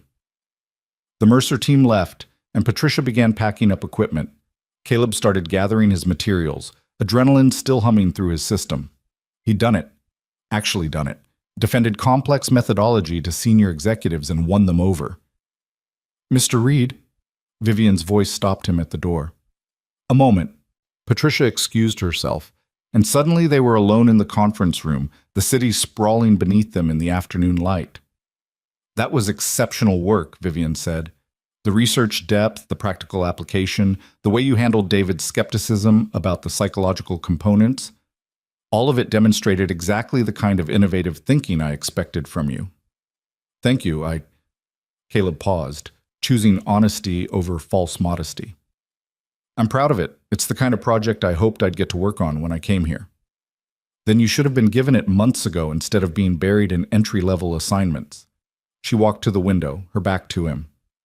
I've been reviewing our entire talent allocation strategy, looking at who gets opportunities and why.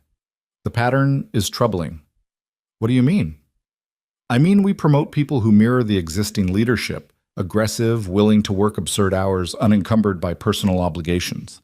We overlook talent that doesn't fit that narrow profile. She turned to face him. People like you, parents, caregivers, anyone whose life extends beyond these walls. We've built a system that punishes humanity and rewards workaholism. Caleb wasn't sure what to say. This was Vivian Cross, architect of Vision Tech's notoriously demanding culture, acknowledging its fundamental flaws. You're thinking about changing it, he said.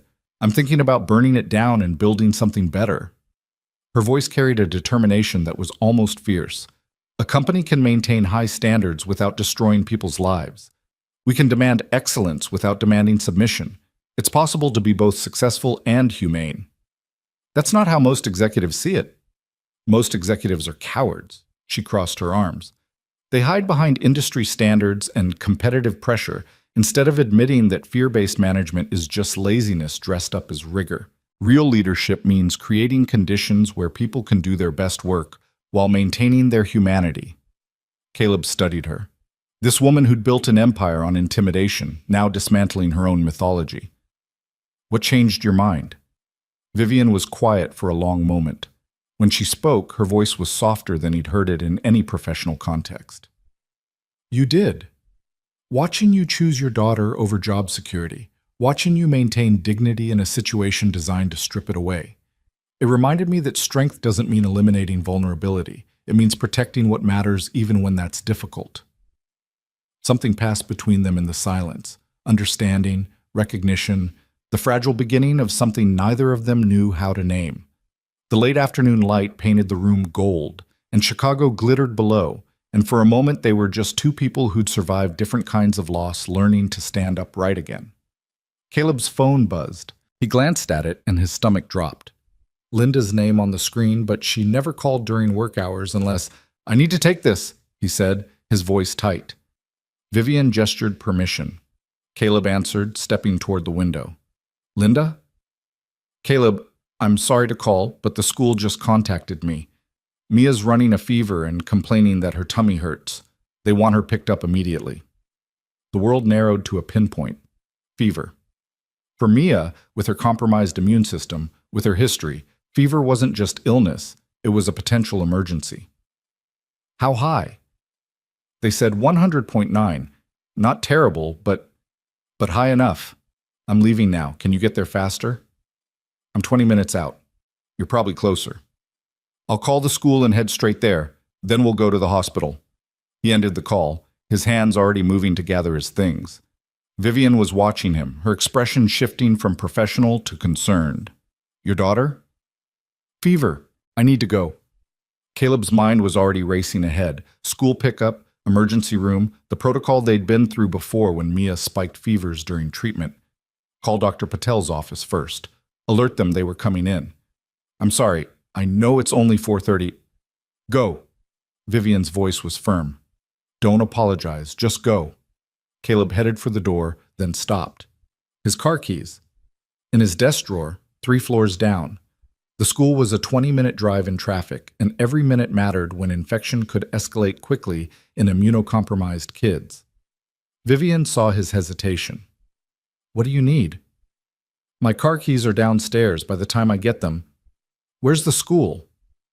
"Lincoln Elementary, on Armitage." Vivian grabbed her coat and purse. "My car's in the executive garage, 2 minutes away. Let's go." "Miss Cross, you don't have to." "I know I don't have to. I'm choosing to." She was already moving toward the door. "Are you coming, or are you going to waste time arguing?" They took the executive elevator, which descended smoothly, while Caleb's thoughts spiraled into worst-case scenarios. Fever could mean a simple cold, or it could mean infection, or it could mean the cancer was back, that remission was ending, that everything they'd fought for was about to collapse. Vivian's Tesla was exactly where she'd said, sleek, black, expensive. She unlocked it, and they climbed in. The engine purred to life, and she pulled out of the garage with controlled speed. "Address?" she asked. Caleb gave it, his phone already pressed to his ear as he called the school. The line rang once, twice, 3 times. Finally, someone answered. "Lincoln Elementary, this is Diane." "This is Caleb Reed, Mia Reed's father. I got a call about her being sick. I'm on my way." "Yes, Mr. Reed. She's in the nurse's office. The fever's holding at 101 now. She's asking for you." "Tell her I'll be there in 15 minutes. He ended the call and immediately dialed Dr. Patel's emergency line. The nurse practitioner answered, and Caleb explained the situation. The fever, Mia's treatment status, her history. "Bring her in immediately," the nurse said. "We'll have a room ready. You know the protocol." "I know. We're heading to the school now, then straight to you." Vivian navigated through rush hour traffic with surprising skill, finding gaps and taking side streets that suggested she knew Chicago's patterns intimately. She didn't ask questions, didn't make small talk, just drove with focused intensity while Caleb tried to control his breathing. "She's going to be okay," Vivian said quietly. "You can't know that." "No, but fear doesn't help her. Focus does. And right now your job is to get to her. Stay calm and follow the medical protocols you've learned." She glanced at him briefly. "You've done this before." Twice during active treatment. Both times turned out to be minor infections caught early. But every time feels like the end of the world until we know what we're dealing with. That's parenthood, living with the knowledge that everything precious is also fragile. Something in her voice made Caleb look at her more closely. Her hands were steady on the wheel, her expression composed, but there was tension in her jaw that spoke to personal understanding rather than abstract sympathy. They reached the school in 12 minutes, a minor miracle given the traffic. Vivian pulled up to the entrance, and Caleb was out of the car before it fully stopped. "Go," Vivian said. "I'll wait here." Caleb ran through the front doors, past the main office, down the hallway to the nurse's station. Mia sat on the examination table, looking small and scared, her purple scarf wrapped tight around her head. When she saw him, her face crumpled. "Daddy." He crossed the room and pulled her into his arms. She was warm, too warm, and trembling slightly. "Hey, superhero, I'm here. You're okay. My tummy hurts and my head hurts, and I'm really tired." The nurse, Ms. Patricia, not the same Patricia from work, which Caleb's brain registered as somehow absurdly important, handed him Mia's backpack. Temperature's been climbing slowly. Started at 100.9, now it's 101.3. She threw up once about an hour ago. Caleb's heart clenched. Any other symptoms? Rash? Breathing problems? No, just fever, nausea, and fatigue. Probably just a virus, probably nothing serious, but probably wasn't certainty, and with Mia probably could turn into catastrophe faster than he could process. "We're going straight to Dr. Patel," he told Mia. "They're expecting us." "I don't want to go to the hospital." Her voice was small, scared. "I just want to go home and sleep." "I know, Bug, but we need to make sure you're okay first. Remember what Dr. Patel says about fevers? That we have to check them right away because my body can't fight germs as good as other kids." "Exactly. So we're going to be safe and smart. Okay?" Mia nodded against his shoulder. Caleb thanked the nurse, gathered Mia's things, and carried his daughter back through the school. She felt weightless in his arms, and he tried not to think about how much weight she'd lost during treatment, how long it had taken to get any of it back. Vivian's Tesla still waited at the curb. When she saw them emerge, she got out and opened the back door. "Hi there," she said to Mia, her voice gentler than Caleb had ever heard it. "I'm Vivian. I work with your dad." Mia lifted her head from Caleb's shoulder and studied Vivian with the solemn assessment children reserve for adults they're not sure about. "Are you his boss?" "I am." "Are you nice to him?" Vivian's expression flickered with something that might have been surprise or pain. "I'm trying to be." "Good, because he works really hard and deserves nice bosses." Mia's eyes were glassy with fever, but her voice carried absolute conviction. "He's the best daddy in the whole world." "I believe you." Vivian held Caleb's gaze for a moment. "Let's get you to the hospital." Caleb climbed into the back seat with Mia in his lap, and Vivian drove. He gave her the address for Lurie Children's Hospital, and she programmed it into the GPS. The route estimated 28 minutes. It felt like 28 hours. Mia dozed against Caleb's chest, her breathing steady but her skin radiating heat. He held her and tried to focus on logistics instead of fear. They'd check her blood counts, probably admit her for observation, start 4 antibiotics as a precaution. The protocol was familiar. He could handle this. Except handling it and not being terrified were different things entirely. "Tell me about her," Vivian said from the front seat, her voice low so as not to wake Mia. "When she's healthy. What's she like?" The question surprised him. "Fierce. Funny. She collects interesting facts about animals and delivers them like breaking news. Last week she told me that octopuses have 3 hearts, and she was deeply offended on behalf of humans that we only get one." "That sounds about right for a 6-year-old. She wants to be a doctor when she grows up, and an artist. She says she can do both jobs because I do 2 jobs, working and taking care of her." "She's not wrong." "She's terrifyingly perceptive, always has been, even before the cancer. But the illness made her older somehow, made her understand things about mortality and fear that kids shouldn't have to know." Vivian was quiet for a moment. "My nephew, my brother's son, is about her age. I barely know him. See him maybe twice a year at family obligations. I always thought I was too busy for that kind of relationship. But watching you with Mia makes me realize I was just too afraid." "Afraid of what?" "Loving something I couldn't control. Caring about someone whose life could fall apart and leave me helpless." She took an exit, navigating smoothly toward the hospital. "After I lost my pregnancy, I decided it was safer to love nothing. Turns out, isolation isn't safety. It's just a slower kind of death." Caleb didn't know what to say to that. The vulnerability in her admission felt almost unbearable. This woman who'd built walls around walls finally acknowledging the cost. They reached the hospital as the winter sun began its descent, painting everything in shades of amber and shadow. Vivian pulled up to the emergency entrance, and Caleb carefully shifted Mia in his arms. She stirred, blinking slowly. "Are we at the hospital?" "Yes, Bug. Dr. Patel's team is waiting for us." Vivian got out and opened the door. As Caleb climbed out with Mia, she touched his arm briefly. "I'm staying." "You don't have to." "I know, but I'm staying anyway." Her voice carried a determination that left no room for argument. "Unless you don't want me here." Caleb looked at this woman who'd been a stranger a week ago, a tyrant 4 days ago, and somehow now felt like someone he could trust in crisis. "Stay." They walked through the automatic doors into the bright antiseptic world of pediatric emergency medicine. The triage nurse saw them immediately. Caleb's face was known here. Mia's status flagged in the system as high priority. Within minutes, they were in an exam room, and within 10 minutes after that, Dr. Patel arrived. She examined Mia with practiced efficiency, checking vitals, looking in her throat, palpating her abdomen while asking gentle questions about symptoms. Mia answered tiredly, her small hand gripping Caleb's the entire time. "Okay, sweetie, we're going to draw some blood and get you admitted for observation," Dr. Patel said. "Most likely this is just a virus, but we need to be cautious given your treatment status." "Do I have to stay overnight?" Mia's voice wavered.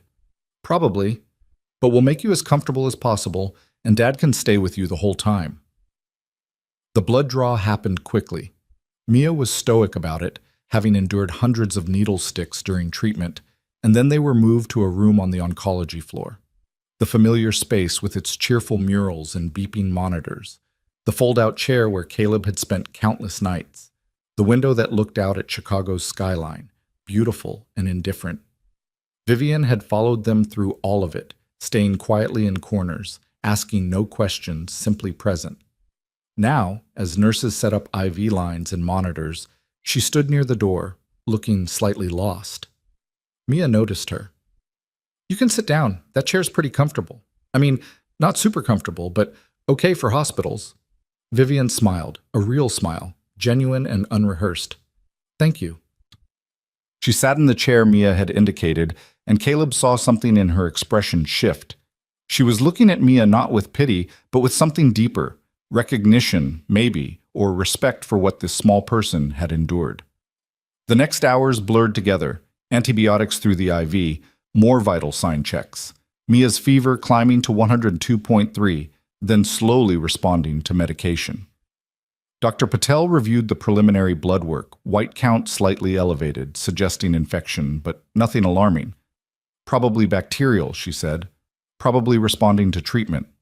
Come back in the morning for more tests." Probably. That word again, both reassuring and insufficient. Around 8 o'clock, Linda arrived with a bag of clothes and toiletries for Caleb, plus Mia's favorite stuffed dragon.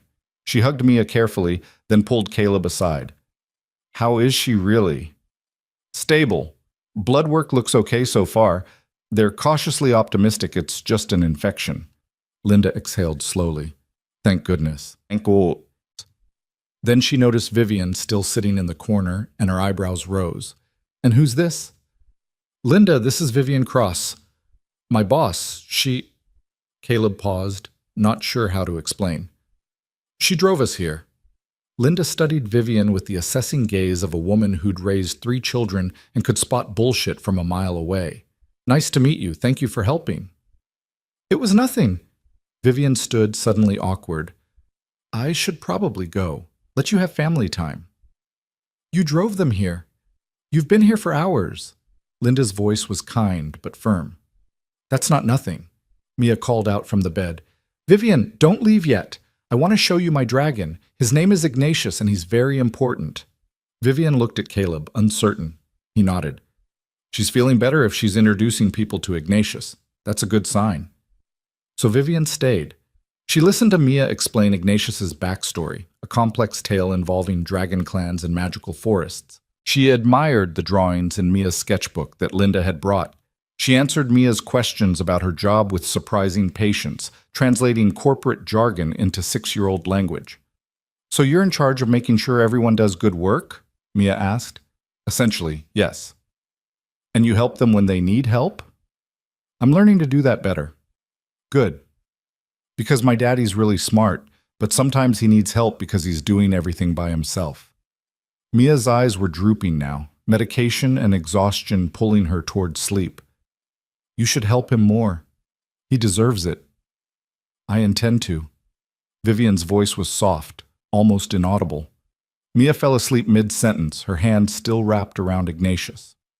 Caleb adjusted her blankets, checking the monitors one more time. Temperature down to 101.1, oxygen good, heart rate normal.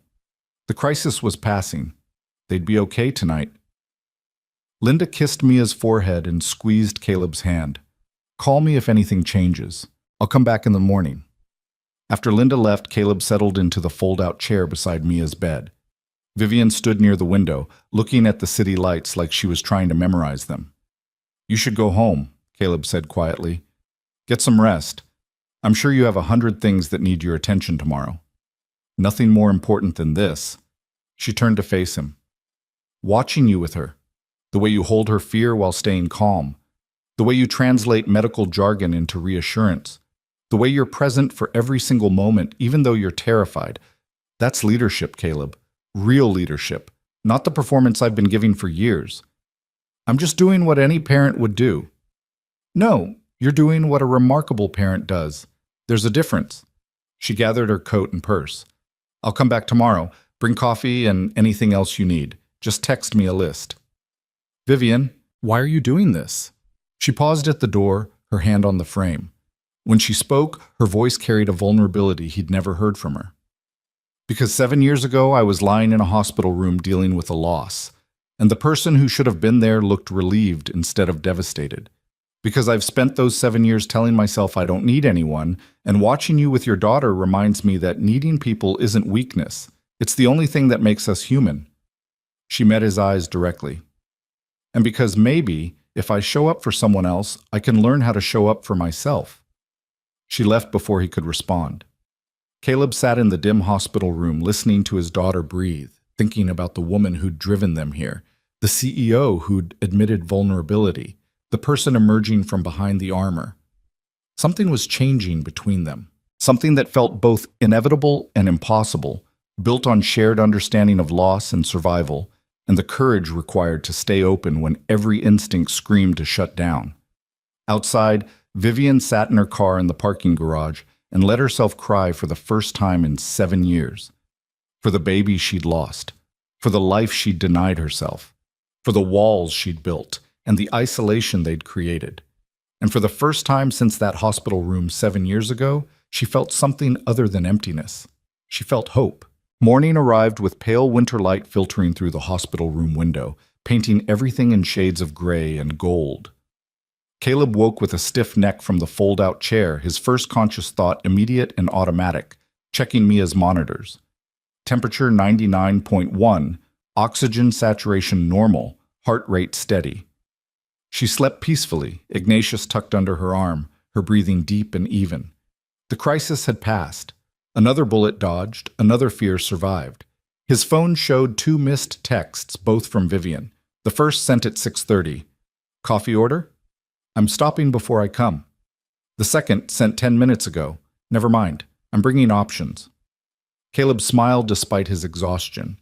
He stood carefully, stretching muscles that protested the night spent in a chair, and walked to the window. Chicago was waking up. Traffic building on Lakeshore Drive, early risers hurrying through the cold, the city indifferent to individual dramas of fear and survival happening in hospitals and homes across its vast geography.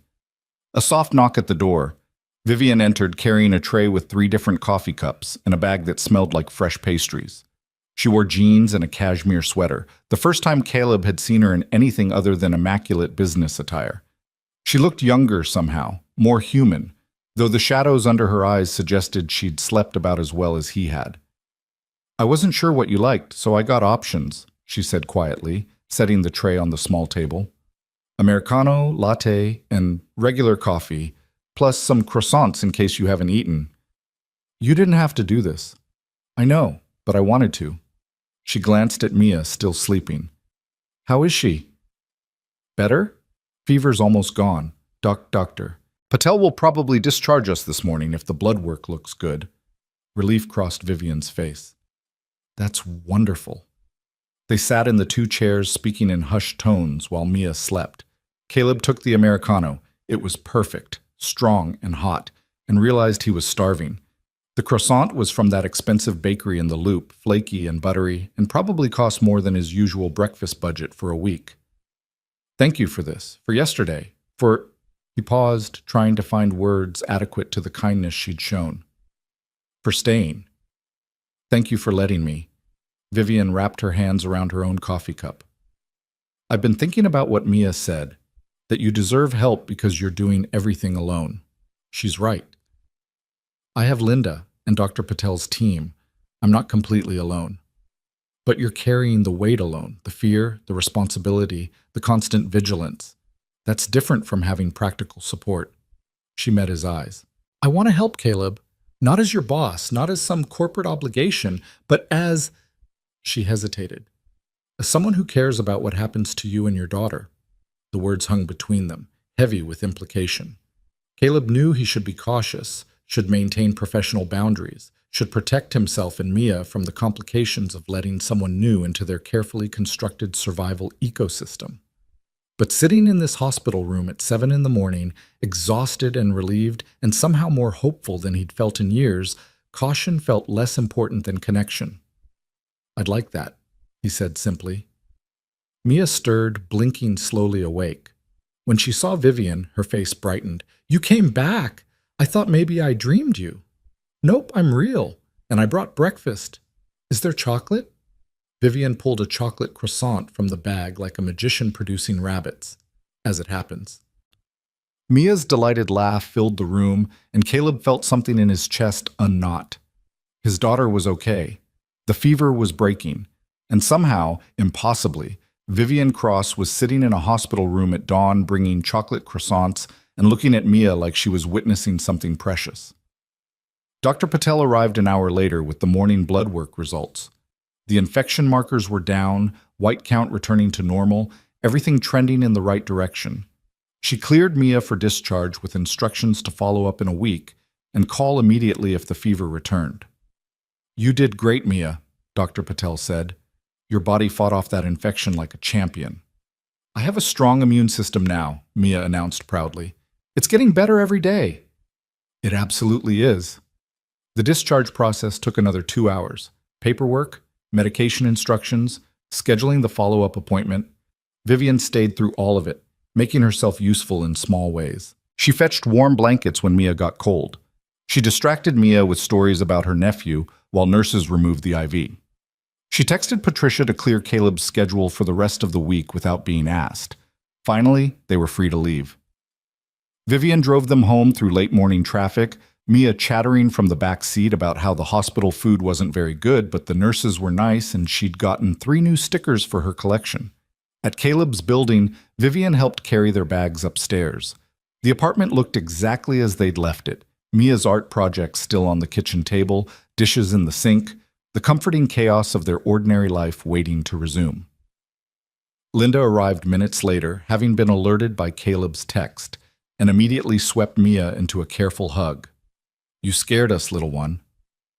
I'm okay now, Grandma. My body is very strong. Linda got Mia settled on the couch with blankets and cartoons while Caleb walked Vivian to the door. They stood in the small entryway, neither quite ready to say goodbye. Thank you, Caleb said, for everything. I know you have about 1,000 more important things you should have been doing. Nothing was more important than this. Vivian's voice was firm. And I meant what I said about helping. Whatever you need, childcare backup, medical appointment coverage, just someone to bring coffee on hard days. I want to be that person, if you'll let me. Caleb studied her face, seeing past the CEO armor to the woman underneath. The one who'd lost a pregnancy and built walls around the grief. The one who was learning, slowly and courageously, to let those walls come down. I'd like that very much, he said. But Vivian, you should know, letting people in is complicated when you have a kid. It's not just about me. Mia will get attached, will start to depend on you being there. And if you change your mind, if this becomes too much, I won't change my mind. She said it with such certainty that Caleb almost believed her. I've spent 7 years running from anything that required emotional investment. I'm done running. From the living room, Mia called out, "Vivian, do you have to leave right now? I wanted to show you my rock collection." Vivian looked at Caleb, a question in her eyes. He nodded, and she smiled. "I'd love to see your rock collection." She stayed for 2 more hours. She admired Mia's rocks, each one carefully labeled with where it came from and why it was special. She helped Linda make lunch, soup and grilled cheese, comfort food that Mia actually ate with appetite. She sat on the couch while Mia dozed against her side, looking slightly amazed that she was being trusted with something so precious. When she finally left, Caleb walked her to the door again. "You're good with her. Natural. I'm terrified I'll break her or say the wrong thing." That's how you know you're doing it right. The people who aren't afraid are usually the ones who cause damage. Vivian touched his arm briefly. "Text me later? Let me know how she's doing?" "I will." After she left, Linda cornered Caleb in the kitchen. "That's your boss? The Ice Queen tyrant you told me about?" "She's more complicated than I thought." "She's in love with you, sweetheart." Caleb nearly dropped the dish he was washing. "What?" "No, Linda, we barely know each other. I've been watching people fall in love for 40 years. I know what it looks like." Linda dried a plate, her expression knowing. "And you're falling for her too, whether you're ready to admit it or not." "That's insane. She's my boss. He stopped because he couldn't finish the sentence. Couldn't list all the reasons why Linda was wrong, because somewhere deep down, he suspected she might be right. "Sarah's been gone 3 years, Linda said gently. "You're allowed to feel something for someone new." "It's not about Sarah. It's about Mia. I can't bring someone into her life who might not stay." "You can't protect her from every possible hurt, Caleb. That's not parenting. That's imprisonment." Linda touched his cheek. "Vivian showed up yesterday. She stayed through a crisis. She came back this morning with coffee. Those aren't the actions of someone who's going to disappear." That night, after Mia was asleep and Linda had gone home, Caleb sat on the couch and allowed himself to think about Vivian, about the way she'd looked at Mia, not with pity, but with genuine care, about how she'd admitted vulnerability in that hospital room, letting him see past the armor, about how it felt to not carry everything alone, even for just a day. His phone buzzed, a text from Vivian. "How's she doing?" Caleb typed back. "Sleeping soundly, temperature normal, already planning what we'll do this weekend when she's feeling better." The response came quickly. "What's the plan? Library, park if it's not too cold. Maybe that taqueria she loves. Very exciting stuff. Sounds perfect. Can I join you? For the taqueria part, at least. Unless that's overstepping." Caleb stared at the message, his thumb hovering over the keyboard. This was a choice, a deliberate step towards something that felt both terrifying and inevitable. He could say no, maintain boundaries, keep his life compartmentalized and safe. Or he could say yes and risk everything that came with opening his carefully guarded world to someone new. He thought about Mia's voice. "You should help him more. He deserves it." He thought about Vivian's confession. "Maybe if I show up for someone else, I can learn how to show up for myself." He typed, "Saturday, 6 p.m. I'll text you the address. Fair warning, it's extremely casual and Mia will talk your ear off about whatever's currently fascinating her. Perfect. I'll see you then." Caleb set his phone down and let himself smile. Something was beginning here, something fragile and precious and worth protecting. The weekend arrived with clearer skies and slightly warmer temperatures. Mia bounced back with the resilience of childhood, her energy returning as the infection cleared.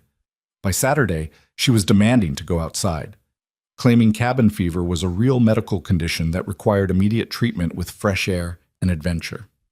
They met Vivian at the taqueria, a tiny place with plastic chairs and incredible food that Caleb and Mia had been coming to since they'd moved to Logan Square. Vivian arrived exactly on time, wearing jeans and a sweater that suggested she'd carefully studied casual and concluded this was the appropriate uniform. Mia launched herself at Vivian with a hug that nearly knocked them both over. "You came! Daddy said you were coming, but I was worried maybe you'd change your mind." "I wouldn't change my mind." Vivian hugged her back carefully. "I was looking forward to this all week." They ordered at the counter, tacos and quesadillas and horchata that Mia insisted Vivian had to try. They found a table near the window, and Mia immediately began narrating the social dynamics of her first grade class with the detail of someone describing international diplomacy. Caleb watched Vivian listen, really listen, asking follow-up questions and responding to Mia's observations with genuine interest. There was none of the performative patience adults sometimes showed children, just authentic engagement with a 6-year-old's worldview. And that's why Tommy and I think the class hamster should get more cage decorations, Mia concluded, because everyone deserves a nice home. That's a very thoughtful perspective, Vivian said. Have you shared it with your teacher? Not yet. I'm making a presentation with drawings. Daddy says if you want people to listen, you have to show them why it matters. Vivian glanced at Caleb, something warm in her expression. Your dad is very smart. After dinner, they walked to the park. The sun was setting, painting the sky in shades of pink and orange. Mia ran ahead to the playground, her energy boundless now that she was feeling well. Caleb and Vivian followed at a slower pace. She's remarkable, Vivian said.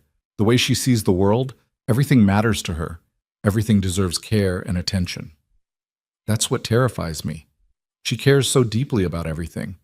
And when you care that much, you get hurt that much. But you also experience that much joy, that much connection. Vivian watched Mia climb the jungle gym. I spent years avoiding hurt by avoiding connection. I'm not sure I'd recommend the strategy. Caleb looked at her profile in the fading light. What made you change your mind? You did. Watching you choose courage over safety. Watching Mia fight cancer with more bravery than I've shown in any boardroom. She turned to face him. I want to be braver, Caleb, about everything. About feeling things. About letting people matter. That's a dangerous way to live. So is the alternative. She held his gaze. I'm tired of being safe and empty. I'd rather be scared and full. Mia ran back to them, breathless and glowing. Daddy, can Vivian come to the library with us tomorrow? She needs to see the butterfly room. It's very important. Caleb looked at Vivian, who was looking at Mia with an expression that made his chest ache. What do you say? Are you free tomorrow? I can be. So Sunday found them at the public library, Mia leading Vivian through the children's section to the special room where paper butterflies hung from the ceiling. Mia explained the significance of each color, the symbolism of transformation, the way butterflies represented hope and change. Mommy used to say I was her little butterfly, Mia said, her voice matter-of-fact but edged with old sadness. Because butterflies are delicate, but also very strong. Vivian knelt down to Mia's level. She was right. You are both of those things. Do you have kids? The question landed hard. Vivian's expression flickered with pain so raw that Caleb almost intervened, but she steadied herself and answered honestly. No, I was going to once, but I lost the baby before they were born, and I was so sad that I decided it was safer to not try again. Mia considered this with the seriousness she brought to all important matters. That's very sad. I'm sorry that happened to you. Thank you. But maybe you could try again? Because being a mom seems really nice, and you'd be good at it. Vivian's eyes shone with unshed tears. Maybe. Someday. Mia hugged her, and Vivian held on like Mia was the only thing keeping her anchored to earth. Over Mia's head, her eyes met Caleb's, and something passed between them. Understanding, possibility, the fragile beginning of hope that maybe broken people could build something whole together. The weeks that followed fell into a new rhythm. Vivian became a regular presence in their lives. Weekend dinners, library trips, quiet evenings at the apartment where she'd help with dishes while Caleb did bedtime routines. She learned Mia's preferences and fears, her favorite books, and her complicated feelings about broccoli.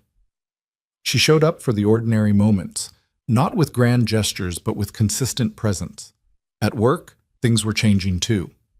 Vivian rolled out her new management framework, respect-based leadership, reasonable hours, promotion criteria that valued diverse life experiences. There was resistance from some executives who'd thrived under the old system, but there was also relief from employees who'd been drowning, gratitude from people who suddenly felt seen as humans instead of resources. Marcus cornered Caleb in the break room 6 weeks after the hospital incident. Whatever magic you worked on Vivian Cross, that the rest of us are benefiting. She actually asked me about my kids yesterday, used their names and everything. She's just becoming the person she always had the capacity to be. Well, she's also clearly in love with you, so there's that. Caleb didn't deny it this time. He couldn't. Because somewhere between hospital vigils and taqueria dinners and quiet conversations about loss and survival, he'd fallen in love with Vivian Cross, too. With her fierce intelligence and her hard-won vulnerability. With the way she looked at Mia like she'd been given something precious to protect. With her courage in dismantling the walls she'd built and learning to need people again. In March, 3 months after that Thursday meeting, Caleb and Mia arrived at their regular oncology checkup. The waiting room felt different somehow, less weighted with dread, more like routine. They'd made it through another 3 months of maintenance treatment, only 9 months left until Mia would ring the bell and officially complete her protocol. Dr. Patel called them back, and Caleb felt the familiar tension in his shoulders. This was one appointment where Vivian hadn't joined them. Some boundaries still felt important to maintain, but he knew she was thinking about them, waiting for his text with results. The examination was thorough, the blood draw efficient. Then came the waiting, always the worst part, those minutes when fear could spiral into catastrophe. Finally, Dr. Patel returned with Mia's results. She was smiling, which was usually a good sign, but Caleb's heart still raced. "Everything looks perfect," Dr. Patel said. "All her counts are right where we want them. She's tolerating the medication beautifully. She paused, looking at her tablet. "I'm seeing some irregularity in the scan we did last month. I want to run another one just to be safe." The floor dropped out from under Caleb's world. "Irregularity? It's most likely scar tissue from the treatment, but I'd rather be cautious and check again." The scan took 30 minutes that felt like 30 years. Mia was brave, lying still in the machine while Caleb held her hand through the window. His mind raced through worst-case scenarios, relapse, new tumors, everything they'd fought for crumbling away. Finally, Dr. Patel brought them back to review the results. Caleb couldn't breathe, couldn't think, could only hold Mia's hand and wait for the verdict that would either confirm their worst fear or grant them continued reprieve. Dr. Patel pulled up the scans side by side. "See this area here? Last month it looked like it might be concerning, but comparing it to today's scan, it's completely unchanged, which means it's definitely just scar tissue. Nothing active, nothing growing. Mia is still solidly in remission." The relief hit Caleb like a physical force. He closed his eyes, breathing through the surge of emotion. Mia squeezed his hand. "I'm okay, Daddy. I told you I was strong." "You did. You're the strongest person I know." They left the hospital in afternoon sunshine, Mia chattering about celebrating with ice cream. Caleb texted Vivian, "All clear, scar tissue only. She's perfect." The response came immediately. "Thank God. I've been anxious all day." "Celebration dinner tonight?" "My treat." "Your place? Mia wants to show you her new drawings." "Perfect. 6 p.m. That evening, they went to Vivian's penthouse for the first time. Mia's eyes went wide at the view, the space, the clear evidence of wealth beyond anything in her experience. But what captured her attention was the butterfly mobile hanging in the living room, something new, something that hadn't been there before. "You got butterflies!" Mia's voice was awed. Vivian knelt down, suddenly shy. "I did. Because someone very smart told me that butterflies represent hope and change. And I wanted to remember that every day. They're beautiful. Not as beautiful as the person who inspired them." They had dinner, takeout pizza eaten on Vivian's expensive couch, while Mia told elaborate stories and Caleb tried not to think about how natural this felt, how much like family. After Mia fell asleep on the couch, exhausted from the day's emotions, Vivian and Caleb stood at the window looking at Chicago. "I have something to tell you," Vivian said quietly. "I've been waiting for the right time, but I don't think there is a right time, so I'm just going to say it." Caleb's heart kicked up. "Okay. I'm in love with you, with both of you, really, you and Mia, and I know that's complicated and maybe too fast, and certainly not something I planned when I hired you 6 months ago.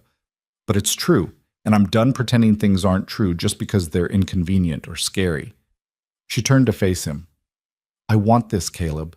I want weekend dinners and library trips and oncology appointments. I want to be there for the hard stuff and the boring stuff and everything in between. I want to be part of your family."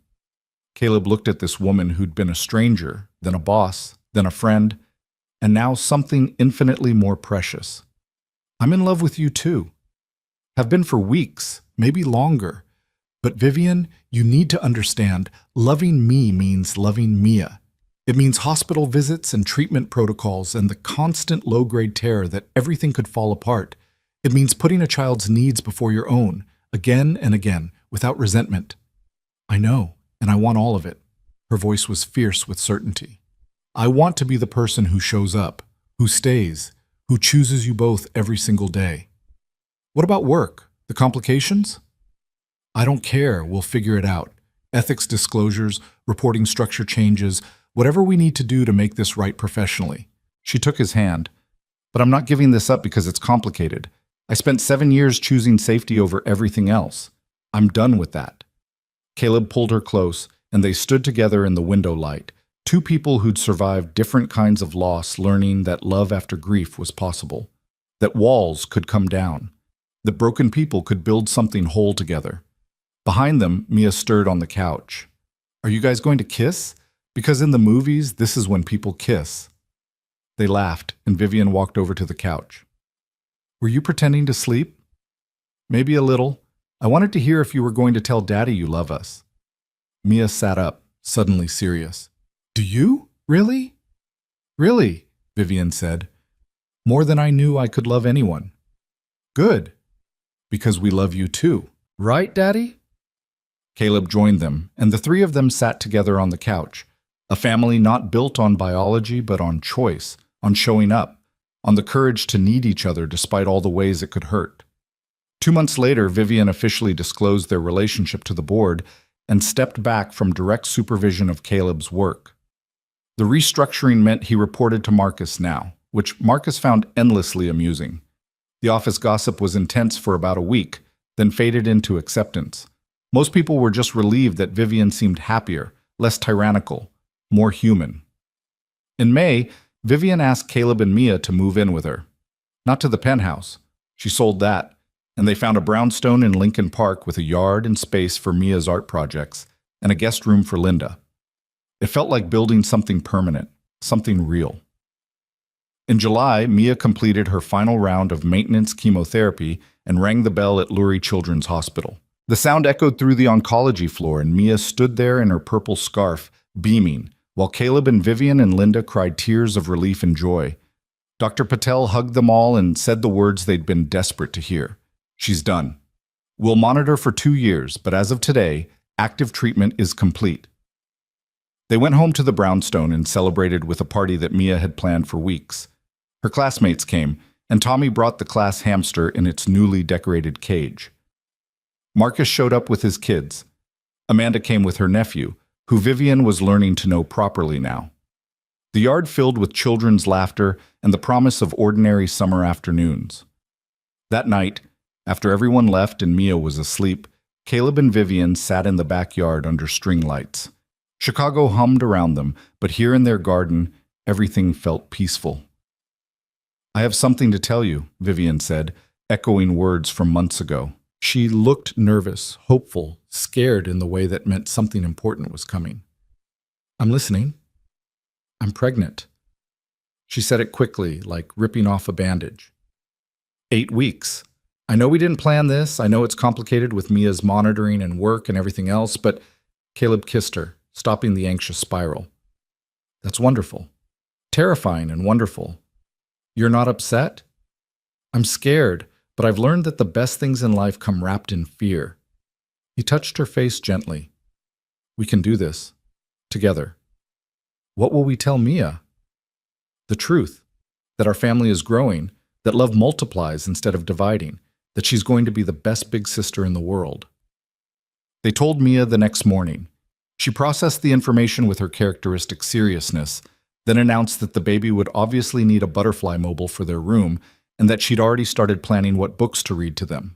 Also, Mia added, they're very lucky because they'll have 3 parents and a grandmother, and probably the class hamster will visit sometimes. That's a lot of people to love them. That's a lot of people to love all of us, Caleb said. The pregnancy progressed smoothly. Vivian worked through morning sickness and board meetings, learning to accept help when she needed it. Caleb juggled the Mercer account and prenatal appointments and Mia's routine oncology checkups. Mia drew elaborate pictures of their family-to-be and informed everyone at school that she was going to be a sister. In January, on a snowy afternoon that felt like a gift, Vivian gave birth to a daughter. They named her Sarah Grace, Sarah for Caleb's late wife, Grace for the second chances neither Vivian nor Caleb thought they deserved but had received anyway. Mia held her baby sister with the careful reverence of someone who understood how precious life was. "She's so small. Were all babies this small?"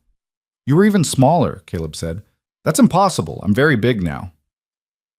In the hospital room that evening, with Mia asleep in the chair and baby Sarah sleeping in Vivian's arms, Caleb looked at his family and felt overwhelming gratitude for survival, for second chances, for the courage to let walls come down and people in. "What are you thinking?" Vivian asked softly. "That 3 years ago I thought my life was over, that the best I could hope for was survival. And now," his voice caught, "now I have this, everything I didn't know I needed." "Me too." She adjusted Sarah's blanket. "I spent 7 years thinking I didn't deserve this, that I'd sacrifice my chance at family when I chose ambition. And now? Now I know that people get multiple chances, that redemption is possible, that love is something you choose every day, not something you fall into once and hope sustains you." She looked at him with tears in her eyes. "Thank you for teaching me that. Thank you for showing up, for staying, for choosing us even when it was scary." They sat in peaceful silence, watching their daughter sleep, the city lights distant and beautiful through the window. A year later, they married in a small ceremony in their backyard. Mia was flower girl. Sarah was held by Linda during the vows, and Marcus served as best man with a speech that made everyone laugh and cry. Amanda was there, beaming with pride at the transformation her friend had undergone. The judge who performed the ceremony commented that she'd never seen a couple look at each other with such grateful wonder, like they couldn't quite believe their luck. Vision Tech continued to thrive under Vivian's reformed leadership. The company made Forbes' list of best places to work, citing its innovative approach to work-life balance and respect-based management. Caleb's Mercer project won industry awards and led to his promotion to director. They navigated the complexities of workplace relationships with transparency and professionalism, and somehow it worked. Mia's 2-year post-treatment mark came and went with clear scans. Then 3 years, then 4. The word remission slowly transformed from a fragile hope into a solid reality. Her hair grew back in curly spirals just like she'd predicted, and she declared it the best hair in the entire first grade. She was thriving, academically, socially, physically, a testament to resilience and medical science and sheer determined will. On a Sunday afternoon in late spring, 5 years after that Thursday morning when Caleb had challenged Vivian Cross in a conference room, the family sat in their backyard. Mia was 11 now, tall and strong, reading to 3-year-old Sarah about butterflies and transformation. Vivian was pregnant again, this time planned, celebrated, anticipated with joy instead of fear. Caleb grilled vegetables while Linda set the table, everyone moving in the comfortable choreography of people who knew each other deeply. "Daddy," Mia called out. "Sarah wants to know if she can have a purple scarf like mine. I think that can be arranged. And she wants to know when her hair will be as curly as mine. Tell her to be patient. Good things take time." Vivian joined Caleb at the grill, her hand resting on her growing belly. "Happy?" Deliriously, he kissed her temple. "You?" "More than I ever thought possible." She watched their daughters together, Mia's gentle patience with Sarah's endless questions. "You know what I realized the other day?" "What?" "That little girl saved my life." "Mia, the day you stood in that conference room and told me what respect looks like, you were fighting for her. And in fighting for her, you reminded me that I'd forgotten how to fight for anything except winning." Vivian's eyes shone with tears that came more easily now, after years of learning it was safe to feel. "She saved me without ever knowing she needed to. She has a talent for that." They called everyone to dinner, and the family gathered around the table in the dappled shade of their garden. They held hands while Mia said grace, not religious, just grateful, thanking the universe for food and family and second chances and the courage to love people even when it was scary. Later, after the dishes were done and Sarah was in bed and Mia was finishing homework, Caleb and Vivian sat on the porch swing and watched fireflies emerge in the twilight. "I want to tell you something," Vivian said. "I've been saving it for the right moment." "I'm listening." "I called my brother last week, had a real conversation with him for the first time in years, told him I wanted to know his kids properly, wanted to be part of their lives." She leaned against Caleb's shoulder. He was surprised but happy. "We're all having dinner next month." "That's wonderful." "It's terrifying, but I'm learning that terrifying and wonderful often come together." She took his hand. "You taught me that. You and Mia and Sarah. You taught me that walls don't protect you. They just isolate you from everything that makes life worth living." Caleb kissed her hand. "And you taught me that moving forward doesn't mean forgetting the past, that I could love you without betraying Sarah's memory, that my heart was big enough for everything." They rocked slowly in the swing, watching the fireflies dance their luminous patterns in the gathering dark. Inside, they could hear Mia reading to Sarah, her voice carrying through the open window. The sounds of home, of family, of life, rebuilt from grief and fear into something stronger and more beautiful than either of them had imagined possible. The city hummed around them, millions of lives intersecting and diverging in patterns too complex to predict. But here in their garden, under the emerging stars, Caleb and Vivian sat together and chose, once again, to be brave enough to need each other, to trust that love after loss was possible, to believe that broken people could build whole families. The fireflies kept dancing. Sarah's laughter bubbled through the window. Mia's voice rose and fell in the rhythm of storytelling, and Caleb and Vivian held each other in the spring darkness, grateful beyond words for the courage it took to let walls crumble and love rush in. They'd survived their separate catastrophes and found each other in the aftermath. They'd learned that healing wasn't linear, that fear and joy could coexist, that showing up was sometimes the bravest thing you could do. And on this particular evening, with their daughters safe inside and a new baby growing between them and years of ordinary, precious tomorrows stretching ahead, they knew with absolute certainty that they'd made the right choice. Not to play it safe, not to protect themselves from potential hurt, but to open their hearts and their lives and their carefully guarded spaces to each other, accepting all the risk and vulnerability that came with choosing love over isolation. The fireflies glowed. The swing creaked gently. Chicago sparkled in the distance. And in a brownstone in Lincoln Park, a family built from courage and second chances and the refusal to let grief have the final word sat together in the gathering night, whole and healing and home.